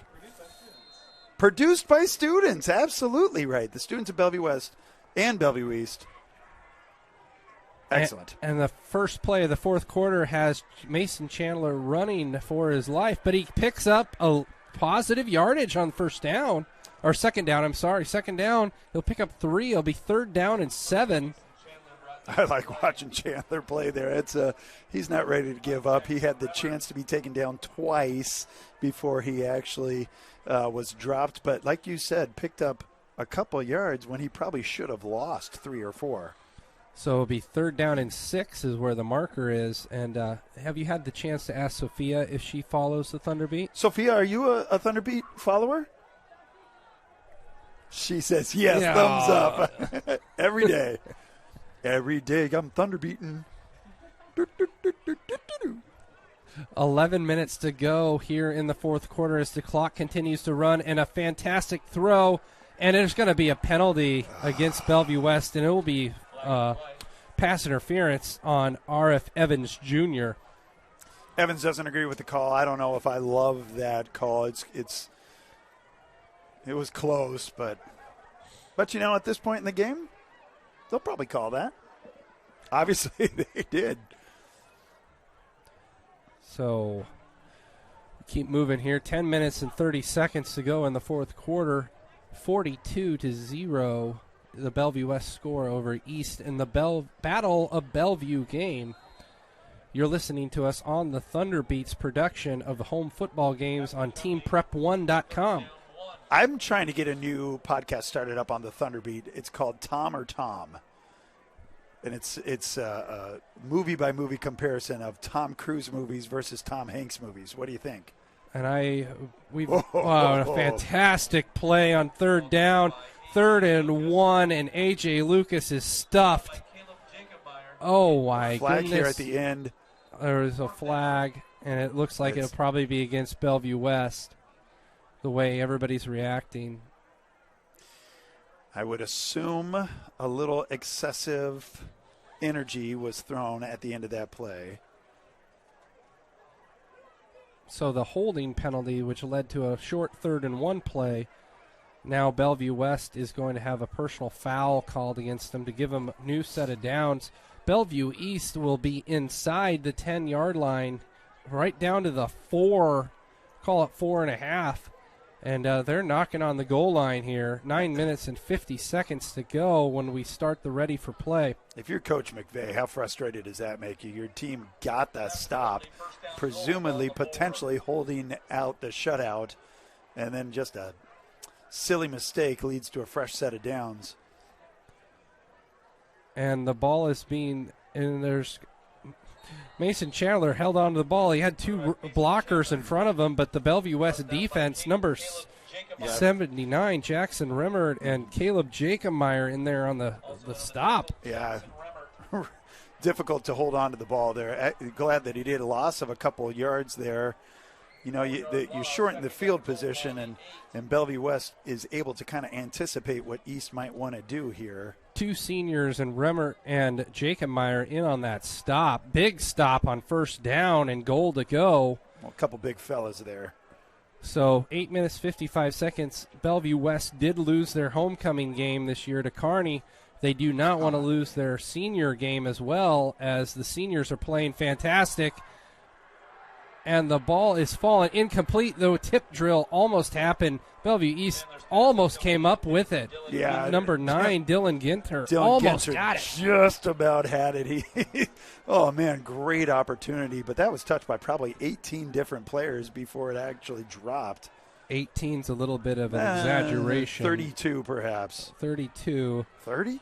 As there is a timeout on the field, and I'm supposed to ask, our producers want me to ask, what is the key to Bellevue East finishing this game strong? Yeah, you know, at this point, they're doing exactly what they're doing. Let's put some points on the board for Bellevue East, right? Nobody likes to see a goose egg in the scoreboard, and East has a really excellent opportunity here to put something up there. Now, the big question is, would you settle for a field goal if it's fourth down, or do you try to go for the touchdown?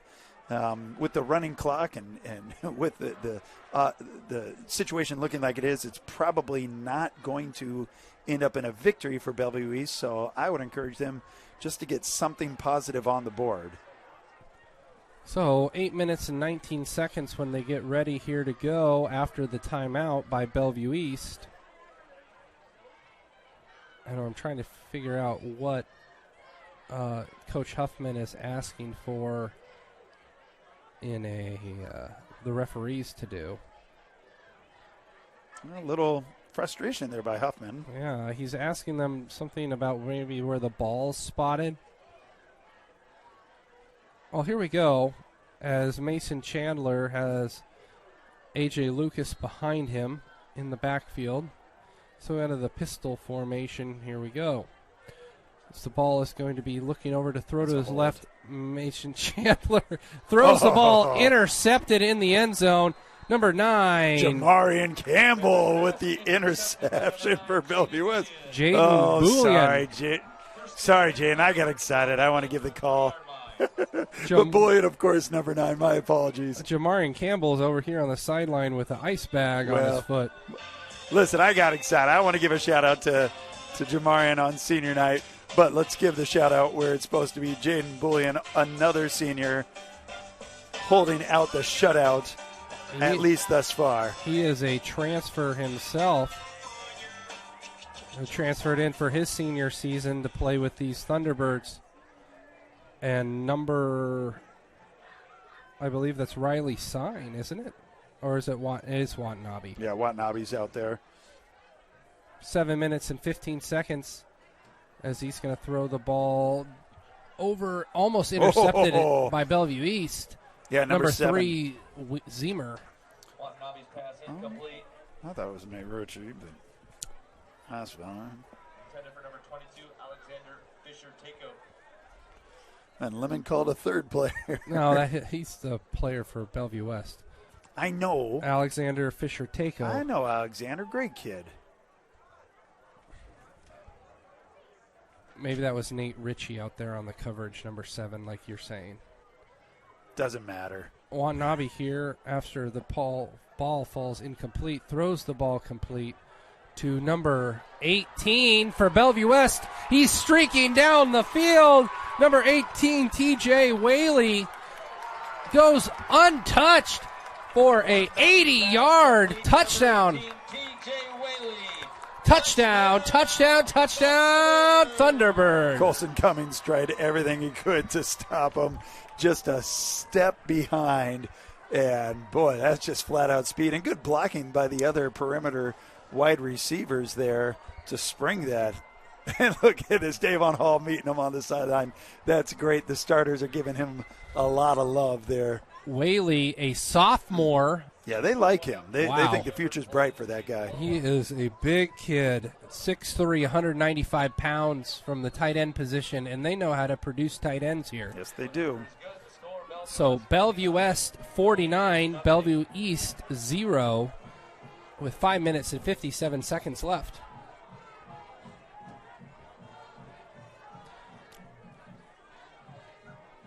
Owen, Can I share that? How is everything going on here? Sorry, I want to hear from Owen, but just got news.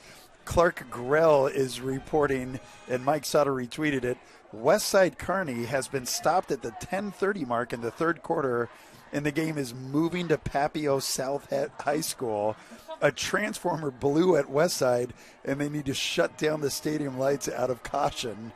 Westside currently leads 21-7, but they have to move to a new stadium to finish the game. Goodness, haven't seen that.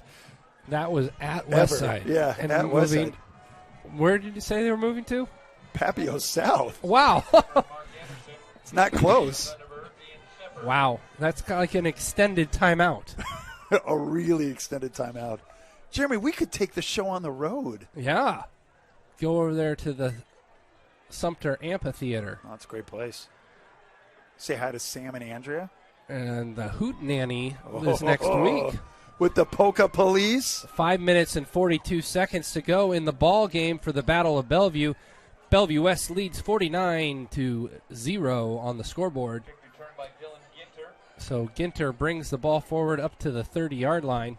5 minutes, 33 seconds here to go. Yeah, it's you got to feel for Bellevue East a little bit here. They've, obviously having a lot of success so far, and they've played a good football game. Just every bounce has gone Bellevue West way, and they're staring here at a score that, they were not expecting, 49-0. But not giving up as they're still running here, picking up a first down. Lucas gets 5 on the first down run. And I was fortunate enough to go to the West Side game, and parking is limited, we'll just say that. But I can't imagine moving your game from one location, District 66 in Omaha, all the way out to Papio South. Yeah. Wow. And at this time, so they're probably started up at 10 o'clock, play a whole second or fourth quarter. And the game's still in doubt. You know how Kearney plays. This might be that thing you need. Omaha Westside does a fancy little light show after each touchdown. So do you think maybe that's why the transformer blew up? That show's pretty cool. When I hear Transformer blew up, I always get scared that Optimus Prime is all right. I get worried about that guy. He's old. I'm more of a Decepticons fan. You would be. Starscream. Autobots, roll out. That's in honor of Mr. Stuvie. Shouts to you, Stuvie. Thinking of you, buddy. 3rd down and 1 to go here. Bellevue East hands the ball off, and Lucas, number 22, turns and reverses fields. He picks up the first down. Fantastic reversal and run around play by A.J. Lucas. Yeah, some nice blocks by some unexpected blockers there, Bellevue East. But that's good fight through, just stick-to-itiveness. Pick up the yard in whatever way you can. Good pursuit, too, by Bellevue West. That's not enough. And if you're interested what's going on in the Garden State, it is a 7-13 ball game still. If you're a fan of the Cornhuskers, you're only down by 1 score, and you do have the ball back at this point in time. As Lucas is stumbling, rumbling forward, and he fumbles the ball himself, and we'll see what happens. It looks like he may have got back on the ball. He did, and it will be a second down run upcoming for Bellevue East. Ball carried by A.J. Lucas. 7 yards by the A.J. Lucas run. I was able to take a quick look at the Nebraska game. It was exciting. You said they had the ball, and it was 3rd and 22 for Nebraska, and I'm turning off the game for the rest of eternity. 2 minutes and 30 seconds to go here in the fourth quarter as the folks are looking to head for the exits here at Bellevue. Yeah, smart move. John Feynman Field. You've been listening to the home game coverage of Bellevue West football on the Thunderbeat by TeamPrep1.com. 2 minutes to go here. If this happens to be our last game of the season, don't say it, Jeremy, as what we're doing for home games, that'll be sad. But I'm excited that Bellevue West might be winning these next 2 games as there's some clattering going on here in the booth. Yeah, Bellevue West has been fortunate to host many playoff games in Huffman's tenure here. But that's in doubt right now because of the strength of schedule that they've had to play, as we have an excellent run there from Bellevue East. Still fighting here with 1:38 on the clock. Amari Allen on the run. And we'll see what we can do to get a home game here. And if there is a home game, we will be covering it. The top 16 teams play, so the top 8 seats host. And we'll see if Bellevue West is fortunate to be number 7 or number 8. But, Jeremy, whatever happens, I bet you and I will be sitting there watching it together. No response. I guess I might be watching it by myself. Goodness. No, I was just waiting to see the 1 minute rolls down. I will happily watch it with you, and we'll do play-by-play commentary from the couch. Oh, that'd be great. Mr. Ross, do you think we could live tweet an away game via the Thunderbeat? Jeremy and I, our thoughts? She's glaring at us. She's thinking about it. Well, she is thinking about it. We only have 140-some characters to work with. Yeah, but that's per tweet. We can tweet a lot. You know, I'm not a teacher, but I tweet a lot. 30 seconds here to go in the battle for Bellevue game, as Bellevue East is looking to put some points on the board here, and they're going to make a throw down to Zemer, and there is no penalty there. So 19 seconds to go here in the fourth quarter, and it's looking like Bellevue East is bringing the offense over to the sideline. Everybody's getting lined up here. Yep, everybody's going to get lined up here, and they're going to shake hands. So the game will end with a 49-0 score on the scoreboard. Bellevue West defeats their crosstown rival, Bellevue East.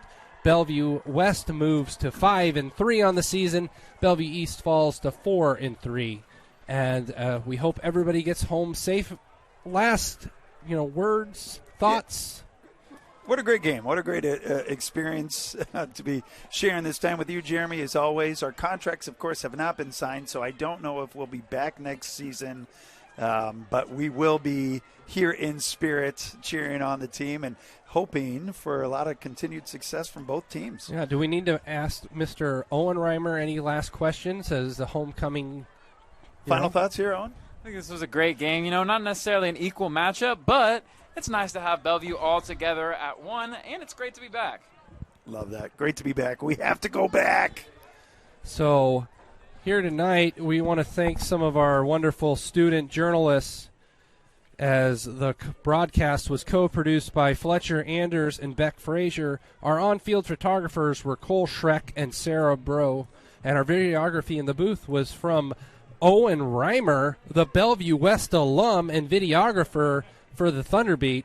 Updates on Twitter tonight were provided by Grant Schaefer. So thank you for joining us tonight for Bellevue East versus Bellevue West. The final score is Bellevue West 49, Bellevue West 0. Thank you for tuning in, and if this is our last sign-off, go Thunderbirds!